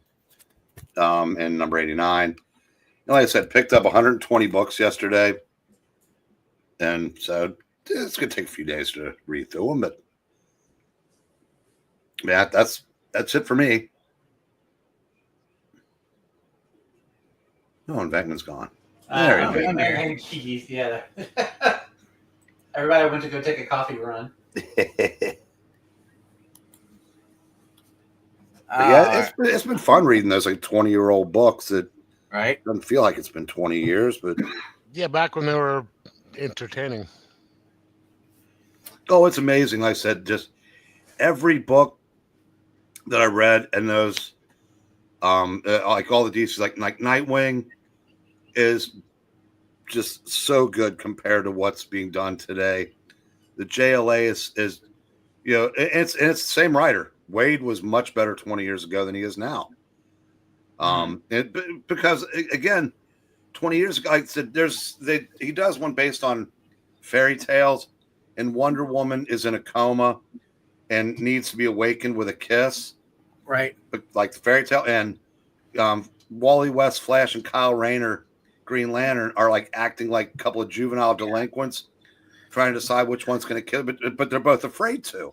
And then Aquaman comes in and says, "This calls for a handsome prince." And said, "I thought you were a king." And he goes, "That means I was once a prince." And he kisses her. Today's audience would fucking be burning fictional cities if they tried to do that today. No, they'd probably actually start doing fictional real ones. cities. Yeah. Jackson says, "Wow, second mention of Nightwing Tarantula I've seen tonight." Speaking of Tarantula, who was expertly voiced by Eric Breen, check out the X-Men story we did with El Tigre. No. Dude, did you notice there were only 20 subs away from getting this channel to 1,000? Wow. I know, right? It's been this October will be 5 years for this channel. I could not believe. I was like, what? Because it seemed for a while like, we're like, it just like it staggers, and then all of a sudden it's like the floodgates are open, and all of a sudden like all the ones they've been holding back all of a sudden just release, and you have like 40 more subs. Breen MK's got a question for you. He always has a question. I don't think so, but he could. I'd say he could probably hit between 360 and 370 if he made a conscious decision just to go for base hits and not homers. Yeah. Like I said, when it comes to this channel, it's like we've always been. Our motto was like, we're just having fun. Like it's never been about being monetized, making money. It's just that I just never thought we'd ever get to 1,000. I think people are like, because I obviously there's not 1,000 people that watch this channel. It's people sub and then they kind of like forget that we're on to watch. So it'll be interesting to see what little money, if this channel even makes any money once we're proved to be monetized. Because a lot of the stuff I noticed, like we do the Teen Titans ratings, we'll get like 600 clicks, but no one watches. Because I assume a lot of people are thinking, oh, they're actually showing cartoon episodes. Yeah, right. Got to show copyright content. So, Thinkman always killed me last night with the masturbator joke.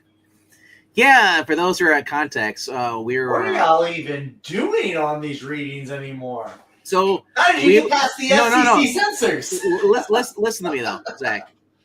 If we interrupt, there was a guy in the audience. His username was Master Bader, and we were doing the bracket fights. And they voted for the Teen Titans, with the Starfire and Blackfire on the cover, where Black, Fire is torturing Starfire, and on the left you had another book. I forgot what it was, and everyone was voting for the cheesecake, and here comes Masturbator. He votes for not the cheesecake, and I said, how is the guy with his name Masturbator not voting for the cheesecake? That doesn't make the context any better. I got the gist of the. You get the gist. The name. It's like you get the gist of it. All right. No, I'm just saying it was. I just never would have thought that I'd ever see that in a comic book ranking. Yeah. Yeah. Shorts can build up subs.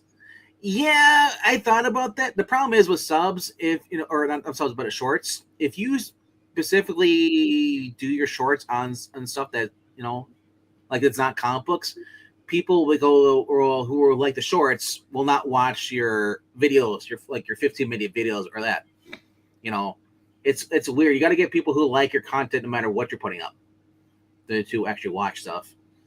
It doesn't help that majority of people who watch channels, they only watch 30 seconds. They don't want to watch, or there's only a few, but I see about a few handful on this channel that actually do watch everything.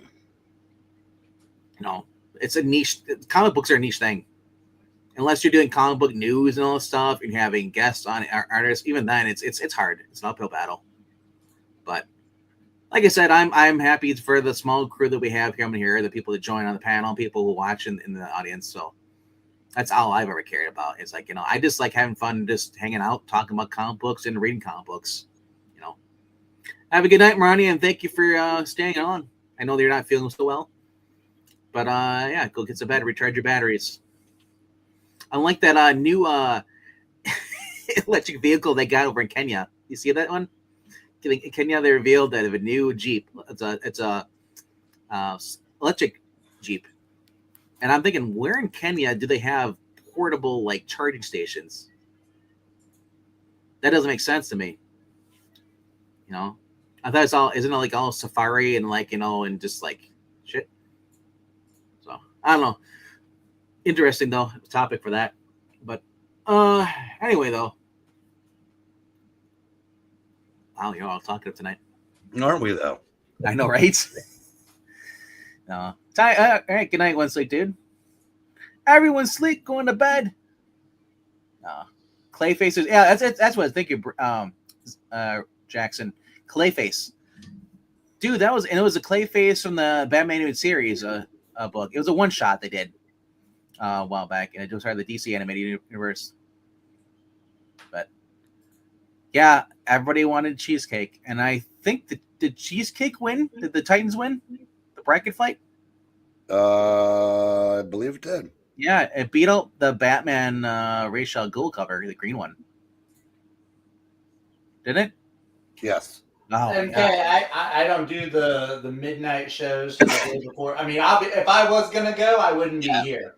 I would be over there. Well, there's a showing going on like right now because some of our stuff. The first one for Thunderbolts was at 2:00. That's why I'm saying if I was there, I wouldn't be here. Wait, because you're watching it you're here on the West Coast, so yours is until like what? Two. Wow. Yeah, I think they said midnight, East Coast or something like that. But we had one at 2:00 our time, which is 6:00 East Coast time, and there's a couple more going on. I don't even think they have any at midnight, but wow. But I've heard some mixed reviews on it that it's not good. No. It definitely was. It's Perez Cheesecake. If you didn't have Styrofoam on there, I don't think people would have been voting for that cover. Clearly, it was girl gone girl action. But anyway, though. All right, I haven't decided what we're gonna do for tomorrow. We have 2 more readings coming up around 8 p.m. Eastern. I haven't really decided. Kind of want to do another Fantastic Four. I don't know if Pixel's available. I know Trusty will be, but as far as our tomorrow night's readings, I don't know. It'll be a mystery. I do. No, that's right. It's Thursday nights. We don't cover ranks anyway, and it's also 31 years of Gail and Eglantine being married. I still can't believe I don't believe that he forgot. I can't believe. Oh, I believe it, dude. If it's not important to him, he doesn't remember it. That's the thing. It should be important. I know, but I mean, if it's not, it's all about him. He doesn't. He's in his own little head space, so I believe it. I saw that in the thing, and I was like, "You've got to be kidding me! That can't be real." But it was. Yes. Yeah, I have like 5 nieces and a nephew. Don't ask me what their birthdays are because I do not know. because it's I know my sister and I know my brother-in-law's birthdays, and my other brothers, like, because I know my parents' stuff, but like after that, it's just too many birthdays to keep track of. So I usually write it down on the calendar and it's a birthday coming up. That's the only way I remember. So I have to plan out like a year in advance. To be fair, maybe he forgets old timers. Wow.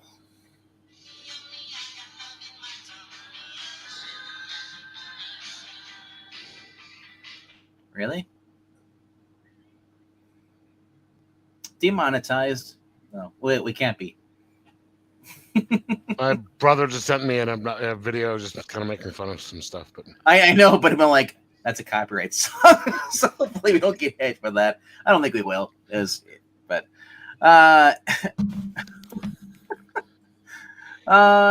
other topics to talk about? We talked about Jackson Geis being dead.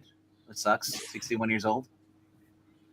I don't think there's anything else. Not that I can think of. Thunderbolts is this weekend. Tom Felton reportedly lands a role in the Harry Potter TV series. Shocking. Well, he supported her. He's the only one that actually supported her the whole entire time. All the rest of the cast turned on her. Yeah, Well, and Tom. Luna. Several of the there were several cast members that supported her. I think Luna Lovegood was one of them.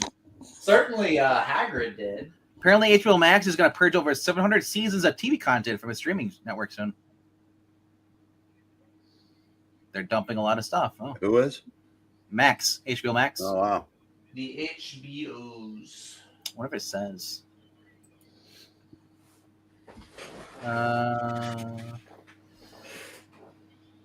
The cuts begin on May 1st with season 1 of Food Network's Mary Makes It Easy. Oh, no one cares about that. Follows by the Max Exodus Discovery content the very next day, including more than 40 seasons of various of 90 Day Fiancé and its various spinoffs. May 2nd will also mark the exit of a dozen of seasons of fan favorite reality shows such as Ghost Adventures, Gold Rush, Homicide Hunter, Naked and Afraid, House Hunters.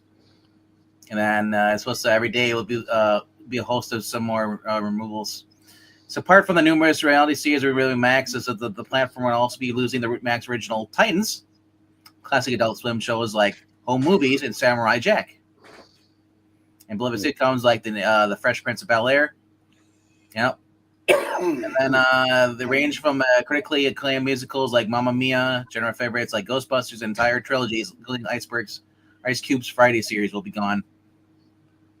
Yeah. Yeah. It says the following news that the HBO originals like the 2014 series called Leftovers will not be safe from losing their spot in the Max Stream library. So, I guess a lot of people are upset. This is why you get physical media, people. Yep. If you don't have Ghostbusters on some kind of physical format, and you're pissed because it's leaving HBO Max, you have issues. Now, the only thing I can see arguably being upset over is if it's a show that does not have physical release whatsoever, like season 3 of Daredevil, never got released. But yeah, I'm just looking at CBR. Just like there's not really much on there that's related, but Oh yeah, man, it's CBR. CBR can kiss my. Well, the problem is Comic Book Com. A lot of them, they're all the same. Yeah, they're all the same now. There really is no comic news because they just kind of use each other for. Well, it's because comics are a dying medium. They report on TV shows and movies now, and video games. That's it. Comics have no place in any news that people want to read about. So. Oh, and I did ask the artists there at the convention. They had a little panel. I said what they thought of the way that things are going these days about the industry dying, and a couple of them made a couple of comments, but Lobos, he didn't want to talk. He was just like, man, he gets some dirty looks from that. No, but he talked to me a little bit later after, when we were back down, and he's just like, I didn't want to say anything, because Yeah. because people will run with it. Because I'm sitting there saying, it's the '90s all over again. It's a little different because in the '90s it was everyone was buying stuff in the from the for number one and stuff. Now it's just the variant covers, and they aren't doing any good content. It's just all Well, you got Liefeld, who's pretty much saying like a boycott for Marvel these days, saying that Marvel has nothing good to offer, so fans should stop supporting them.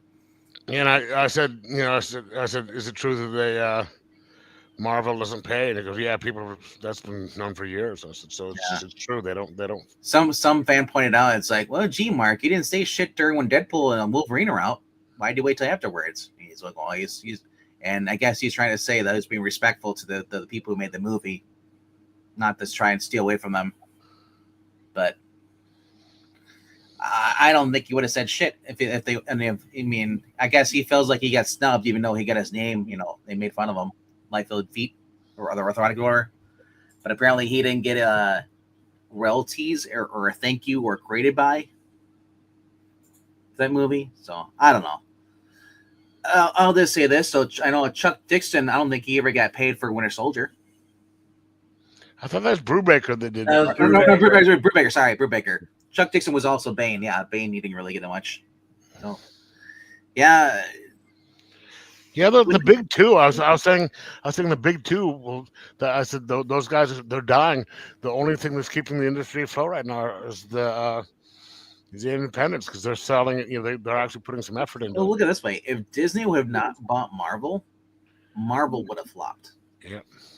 I don't think it'd be going like the way it is. I think they would actually, it may not have flopped. Actually, if Disney had bought Marvel Studios and all this stuff, I think Marvel would have got its, a little fire under its ass and actually started doing, like they used to do, hiring good writers and good artists and actually paying them.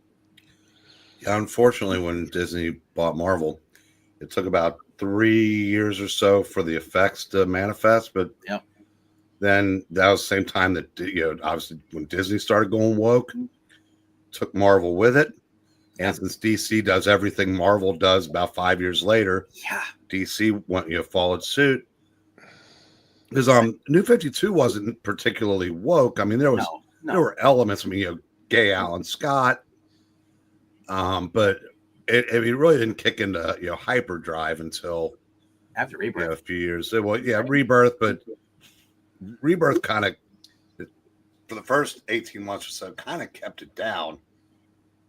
But anyway, I'm just curious. Do you agree with me? Do you think Marvel would have gotten better if Disney would have bought it? From what I hear, the movies are keeping the comics afloat.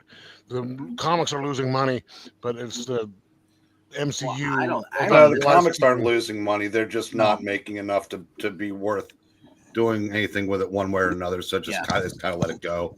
I was just because I said the movies aren't making any money, so the movies aren't keeping anything afloat. But, I lost train of thought. Would it? I don't know, because society was starting to shift to the left, and I'm sure there's a lot of people at Marvel that were only too happy to go along with that, because I don't know what happened. I mean, Fear itself wasn't the best event in the world, but it wasn't woke, and it's freaking, Watchmen on Infinite Earths compared to the stuff that followed. Wasn't that the death of Nick Fury? No, that was something else. I forgot. It was a Captain America Thor centered crossover, basically. Good God, the year after that, A versus X. That was just a bad event.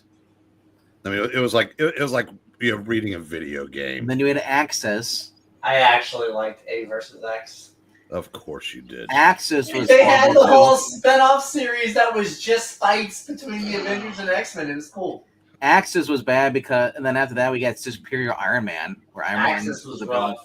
I remember Axis because Carnage was a good guy or got turned good, and I thought, this is weird. Right? It's like it was. You know what it felt like? Redemption arc. We're supposed to, as if the Joker became a good guy. Yeah, that was weird. Yeah. What is worse, the change to Iceman or Alan Scott? I think Alan Scott probably hits worse, but I think Iceman's still just as bad, painful. I'm going to say Iceman because, well, I'm going to say it's a tie because Iceman forever changed the dynamic of the X-Men. Yep. Yeah, anytime the original X-Men, you have, now you have him prancing around. Same thing with the original JSA. And the problem the is way they did it was stupid. But Bobby, you're gay. Oh. And they're not characters that just happen to be gay. They are flamboyantly. That is the. Now again, it depends on who. Alan Scott has been written well since he came out, depending on who's writing him. Iceman, there aren't enough good writers at Marvel, and that's if you're using Iceman, it's all about his sexuality. Well, here's a follow-up question. What's worse, what they did to Iceman or what they did to the Fantastic Four? With Johnny Storm and his stupid mustache. Fuck, that's nothing. I mean, that's just a silly mustache. But yeah, I can't stand it. And he needs to burn that off.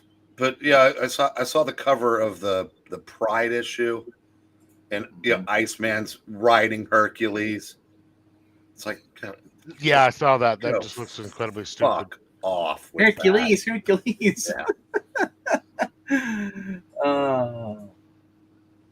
Yeah. Jackson is a big physical media collector. He says takes up a room, but I love my books, DVDs, LPs, and CDs. Yeah. As I said, as long as you're able to keep your stuff in good condition. Unfortunately, like with comic books, hopefully they last a while. And my mom has some older books, and you see what happens to those. How the pages turn yellow and everything. Especially so you guys like the James Bond novels, like the first ones, like the brand new when they came out. She has those, and those are just kind of falling apart because they're still there. Hold on, and I thought it was Wolverine and Hercules at one point. It was an alternate. No, that was an alternate. Exiles. Okay, I was going to say that was the alternate Exiles team that was going around. They turned Wolverine into a poof because everybody was going crazy about that. I was like, guys, this is old and it's from another universe. It's not. And then they also had a gay Sabretooth too. Sabretooth. Yeah, you can, right? Yeah, I don't know, and it's. I'll take 90s Marvel over anything that's happening today in Marvel, really. I just wish the industry hadn't turned itself over to a minute really do section of people who are obsessed over the sexuality of fictional characters only if they are gay. I hope the industry does swing back the other way, but it probably won't be for a while. Well, you'll know that the industry has a chance if somebody can successfully if somebody can ungay a character, not one that was created gay. Of course, the industry doesn't care about them because there's they I know my goal get is outrage clicks with that. But if somebody had the balls at DC to say Tim Drake is straight, I'm putting him back with Stephanie, and if you don't like it, you can fire me. If somebody's able to do that, then the industry has a chance. But it's been shown that the best chance is no matter how straight a character was and for how long, the minute they go by, which is comic speak for gay as fuck, not one character has ever looked at the opposite sex again. It'd be hilarious if you got the anti Vita Alea. Well, I'm going to straighten up every character. And does it, and just Both companies know there's more sales to be made by making Iceman straight again or Tim Drake straight again, but they'll never do it. Yep. Later, Jackson. Good night, Jackson. I mean, shit, all the stuff I've been reading is like not 20. Most of it's about 20 years old. Yeah, goddamn, it was so much better than the stuff today. And I like a lot of stuff today, but there's no comparison. Yeah, there's too many. And this thing, unwritten rules now. Here's the thing: I love Jen McKay, but there's times where I read Jen McKay stories, and it has nothing to do with the woke or nothing. It's just that the stories aren't entertaining, and that's not a knock towards him or anything like that. It's just like that's the quality of writing we're getting at the big two companies. Not all of it's like that, but I'm saying it's like the ones that aren't doing the pandering are not doing the exciting stories. So it's you can get rid of the whole wokeism mindset and all that stuff in there, and I feel like you would just still have shitty writers. Yeah. Yeah, because I think anybody who wanted to write these companies has left the hobby, and just like you said, like here's the thing, it's not just the comic books, unfortunately, it's the TV shows stuff. So if you're hiring writers coming in from other things, they all have that same mindset, unfortunately, because the people who were good writers were kicked out of the industry. But I don't know. Go support Eric July and Bloody Red and Mike Barron and Chuck Dixon, all those guys. Especially Chuck Dixon, he's got books he does. At least every other month he's releasing a book through Amazon you can read. So he does a little novel stuff.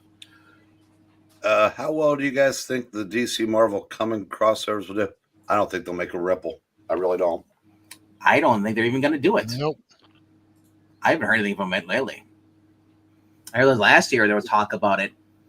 If they do, they'll probably give it to Lansing and Kelly. So I thought the last thing we mentioned was when didn't they do an omnibus of the original one? Yeah, but I haven't heard anything outside as far as like creative teams, what characters are going to be used. But and again, like I said, you're gonna have Al Ewing on it. I can tell you that much. And you're gonna have what's his name, Saladin Ahmed or whatever, Ahmed or whatever. You're not going to have any good writers on it. And I said, Jed McKay is a good writer, but he's not a great writer. Well, okay, he's there. He is to comic book writing today what, I'd say like Roger Stern or Dan Abnett or guys like that used to be, and there's no comparison. Jed McKay couldn't crack that starting lineup. You know what it reminds you of? The guy who's writing Squadron Supreme in the 90s. Mark Grunwald? Yeah, he reminds me of Mark Grunwald a little bit. Mark Grunwald was much more talented than Jed McKay. In the sense that he's keeping the continuity together and stuff. That mean like that. So. Yeah, so Grunwald, comic book writers used to know how to write.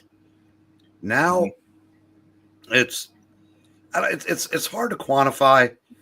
And it's but they just, I don't know. Again, like I'm reading one of these, who's writing these Nightwings that I'm absolutely loving right now?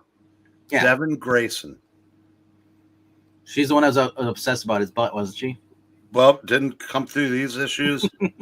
And I said, and I know she eventually, went off the deep end just like that, Gail Simone did. But it's like these guys, I said the women writers back then, really, you couldn't tell the difference between them and the men because they were all good. Yeah. And now it's just, like I said, the Birds of Prey were strong women, but they weren't obnoxious women. You had Gail Simone writing along with you had Louise Simonson, you had Mary Jo Duffy. Well, by the time Gail Simone came along, the two you mentioned, they were out of the picture. Yeah, but I mean, like, it's just saying, like, they were like the next generation, and for a while they were worthy successors. But and I know Zach has defended Gail's X-Men, but it's not. I don't even have to have read them. Wes, they're not nearly as good as. But even Wes said, like, I think Wes had actually praised that was actually the only good one, or at least somewhat decent, was Gail Simone's. Well, you know what though? Yeah. For $5 a pop, we deserve better than somewhat decent. Sure, and I agree because, and as you guys are watching, thinking critical, I'm talking about, as I referred to Wes, he was saying, look at these titles. Why is Magneto anywhere near an X-Men team? Same with sorry, I was gonna say the Ruggernaut, the Juggernaut, bitch. No, I have no problem with either one of those. I don't want them. they've I done- don't want them. They are villains. They should always be villains. They should never be see, on that's- teams. I completely disagree with that. Yeah, Magneto was Because always. my problem is, I don't like this because every villain is becoming a hero now. That's a villains fair have been becoming heroes for the longest. But- Scarlet Witch and Quicksilver were bad guys, and then they became Avengers. But Magneto, you know, there's always more to his story. Like when he was first introduced, you know, the bad guys and the good guys, you knew who they were. Yeah. They had no nuance. Yeah. Stan didn't give him any to start because he was too busy creating everything. But it makes sense for, I mean, like the way that Von Doom's relationship with the Fantastic Four has evolved over the years. The way Magneto is, you know, what I don't like about him is how he pinballs back and forth. You know, pick a lane and stay in it. For a while, yeah, Magneto was that. Even in the 80s, he was that miniseries with the Scarlet Witch and the Vision. He was kind of like trying to be good. Well, he's their father. You know, he's their father. So yes, but I mean, like with every villain that you think about it now is becoming a good guy in Marvel, and that's what's making it horrible to read these books. Well, now. okay, all right. If you went back and read the books where Magneto was no longer a villain, back when people could write, different story. Now they're not talented enough to give him any nuance. Cyclops is worse now than Magneto. Of course, yeah, they wrote him in the 2000s right. too. So, well, the second half of the 2000s, but and as far as like Juggernaut goes, Juggernaut's just like a big stiff. I mean, there's, you know, I could see him coming around at some point. There's some characters that, like Sandman, when he did a face turn, it made perfect sense. It was when he was merged with Hydro Man, and when he separated, he had been declared legally dead. So he runs into the Thing in a bar, and they have a conversation, and he decides to do, you know, to make a new start. John Byrne, who liked everything the way it was, John Byrne is to Marvel what Jeff Johns was to Superman. Everything had to be the way it was in 1962. So, of course, he turned Sandman bad again. But, you know, for years, it was a good redemption arc. Now, not everybody needs to, you know. See, when I look at Juggernaut, I look at him just as being as the Rhino. They're just there as side character villains. Juggernaut's got way more gravitas than the Rhino, who's unfortunately. They use him just like the Rhino. Well, that's good. The Rhino's been just so poorly written, way more than not. Because he's one of the few villains that the writers who barely skim a Wikipedia page knows who it is. Exactly. But, God, I forgot that whole issue, maybe the Spider-Man issue, where Spider-Man's trying to stop the Juggernaut, you know, and he's going after Madam Web and stuff. Like, I want stuff like that, you know, where the hero's trying to stop him. You know, I don't care to have him on the team because it's adding another heavy character on the. Like, if you're gonna make a villain a redemption arc, then you have to create new villains to take his place. Like, you have to keep a balance. That's what's making me frustrated whenever I go to read the new stuff. Seems like every villain that was bad in the day is now got a redemption arc and is now suddenly a hero, and we forgive them for everything their past sins. Well, the way the X-Men did it in the this time around was crap, because it was they were forgiving Apocalypse because Sinister. Sinister. I mean, some characters there is no redeeming, but this idea that you're a mutant, so you're with us. Yeah. So we'd rather, you know, defend Sinister and fight people that we've worked with for years. Being any non-mutant, you know, hero. That's just poor writing. That's like me putting a team of white people together, and we'll work with Ted Bundy, and like, no, I don't want to work with the serial killers. It's so dumb, the way they go by these things. But I said I like the classic, the original. I always loved the volume ones of all the Marvel stuff because they're written better, and it was just it was easier to read as far as that. You had the well known villains, and then you had the well known heroes, and then as it went on later on to get towards the 80s, some of the villains were still like Sandman. I thought that was good. Him, getting slowly getting his life back together. But nowadays, it's like there's like 30 of those guys. They're now getting they're becoming heroes now. It's just like, I don't want that. No. Well, if characters, if villains had been around for 60 years, were still doing the same thing they were doing 60 years ago, then you wouldn't need them at all because they'd be so. But here's the thing, though. It's 60 years to us, but like as I say, it's a slowly sliding time scale. I know that, but I mean that doesn't change the fact that we've been reading them for 60 years. That's why I appreciate what Williamson's doing with Luther. Yeah. It's something different. Yeah. Maybe it's not. It won't last forever. I probably won't, but they're gonna have another relaunch, and he's gonna go back to being what he was, a villain before. I guarantee it. Well, I hope not, because there's other villains to take his place. I mean, like, do you think they will match the James Gunn version of evil Lex Luthor in the comics?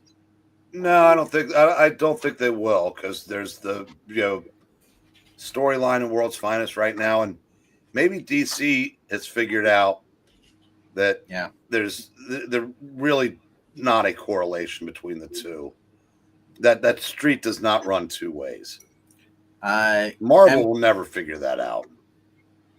I guess Zach's leaving. Yeah, I gotta go, guys. It's 10:30. It's a little late, and I gotta be up for work in the morning. Yeah, let's call it. Yeah.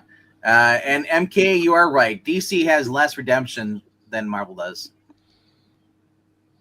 But I don't know. Well, that's because their villains aren't. I'm just waiting for Joker to get a redeem and be. Nah, that won't. They know they're gonna do that shit. They're gonna do it eventually. But the best way that you can do it, though, for Joker, as I said, it's not a redemption, but it's more as like the Batman Deadly Duel, Batman Joker Deadly Duel. That was a good book. Where you take the antagonist and the protagonist are forced to work together. And I love stuff like that, And Joker still turned on him because that's who he is. Because that's what he is. But I don't know. Like I said, I don't want to keep getting rid of villains and then be stuck with just left Amanda Waller, and that's it. I don't know. Like I said, hopefully we do get more villains. The only problem I have when all these new writers are creating new villains, like Tinian, like Ghostmaker, he's been there the whole entire time. Don't do that shit. I don't like that when you retcon that. I do not like. No. But you can create new villains who who took up because something happened. Didn't they do with Barbara Gordon had a younger brother that became a villain? Yeah. Yeah, like stuff like that. Or an older brother. James Gordon. Yeah. Like, take characters that people have really forgotten about, or even a whole new character. Like, it could be the mayor who something, Joker killed his family or something like someone that, like the Deadly Duel. It's because Joker shot or killed this bride or shot the whole I don't think it was her, but I remember he went in there and started killing people, and the day of her wedding, so she wants revenge against him, and she's trying to kill him and stuff. I love that stuff. Like, there's so many victims in Gotham. There should be so many more villains than what there is. Every villain should have somebody else trying to kill him. That's why I love the whole Holiday Killer. Because no one's safe.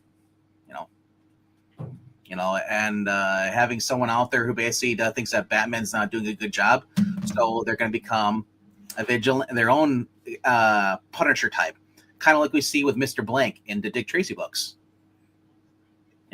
I want stuff like that, but creativity is limited and non-existent in some of these companies. But I don't know. But that's about it, though. Reverse Flash will be good. Yeah, he wanted to, but not unless it spites Flash. Yeah, I don't want. Jeremy Adams actually left that. Did you guys read that at the end of the Jeremy Adams run? I think you did. Breen. What? The Flash run. Yeah, Jeremy I read Adams. some of it. Yeah, what he did with Earbot Thawne, how he kind of like unmade him. You know, I thought that was interesting with the Godspeed and stuff. Yeah, yeah, like they had Godspeed to give him redemption, and then they killed him off. He's like, no redemption for you. Yeah, yeah. I just want new characters, but I don't want retcon characters. You know, I don't want to be like this character is like, this is Bruce's sister he didn't know about. The Dick Grayson sister. Yeah, I really hate don't create that shit. I don't want give me. Yeah, I said like there's so many everything that goes on. All these mass murderers. You think there'd be someone who knows or has been a victim of these crimes and wants justice? You know, a guy who lost his wife who was pregnant because of Joker now wants revenge against. Like I said, like that stuff is much more entertaining to me. You know. But I don't know. I'll settle for this a Two-Face being Two-Face, medieval, you know, semi-evil. But I don't know. Like I said, I don't have to read the new books. I can just read the old stuff. I can read it where Jameson hates Spider-Man, calls him a menace. I love that.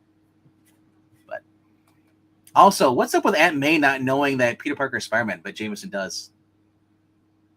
Oh, Aunt May doesn't know these days. No. Joke. I think somebody forgot. Yeah. I guess she hasn't known since One More Day. Yeah. But Jameson does know because Chip Zdarsky revealed it. Yeah. But he did it well, so at this point, and then MA's not really in the books anymore, as far as I know. So just kill her off then? Get rid of her? I don't know. But that's about it, though. We're going to end it right around here, and we'll see you guys tomorrow night around 8 p.m.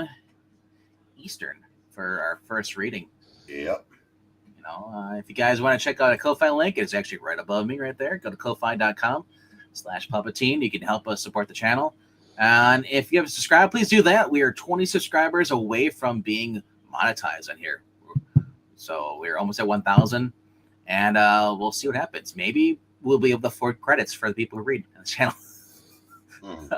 I don't know. But until then, have a good night, guys. And no one cares about Clone Hunter or Punchline. They both suck. You know? Boy, they just disappear. Yes. Mm-hmm. Yes. But wait, don't worry, though. Grant Morrison's going to be writing Batman. He'll bring those back for Tinian. Yeah, it will. Maybe not. I don't know. Batman Inc. 2.0, right? Yeah. Well, I don't know what he's doing. I mean, I know he's not getting the series. That's Matt Fraction. So I don't know what. Oh, is it Matt Fraction? I thought I just knew that. No, Grant Morrison's writing a Batman, but I don't know what Batman it is. It's out of continuity, I think. Yeah, it's probably just like I don't know. Yeah, we're getting every kind of version of Batman known to man, so why not? There's only one you guys should be reading if you're going to be reading Batman. You're going to pull up Dark Patterns, and you're wrong. There's Long Halloween. There's what's the other fucking miniseries? No, Batman. I am going to pull up Dark Patterns because it's better than Long Halloween right now. But that's not the only Batman you should be reading. Right now, the only Batmans you shouldn't be reading are Batman and Detective. Yep. Which is a problem. When it's the two flagship books are the ones you shouldn't be reading. MK. I mean, by all accounts, Batman Robin's a great book. MK, if you want to ask more questions, you super chat. This isn't a free-for-all buffet with 30 questions. And we're doing one of the, speaking of long Halloweens, we've been doing like a really long goodbye. Yeah. You know, it's because I miss you, Geekies. You don't get to talk to you that often. Only once a week. Yeah, let's say goodnight. Good night, Geekeasy. All right, see you guys later. Good night, John Boy.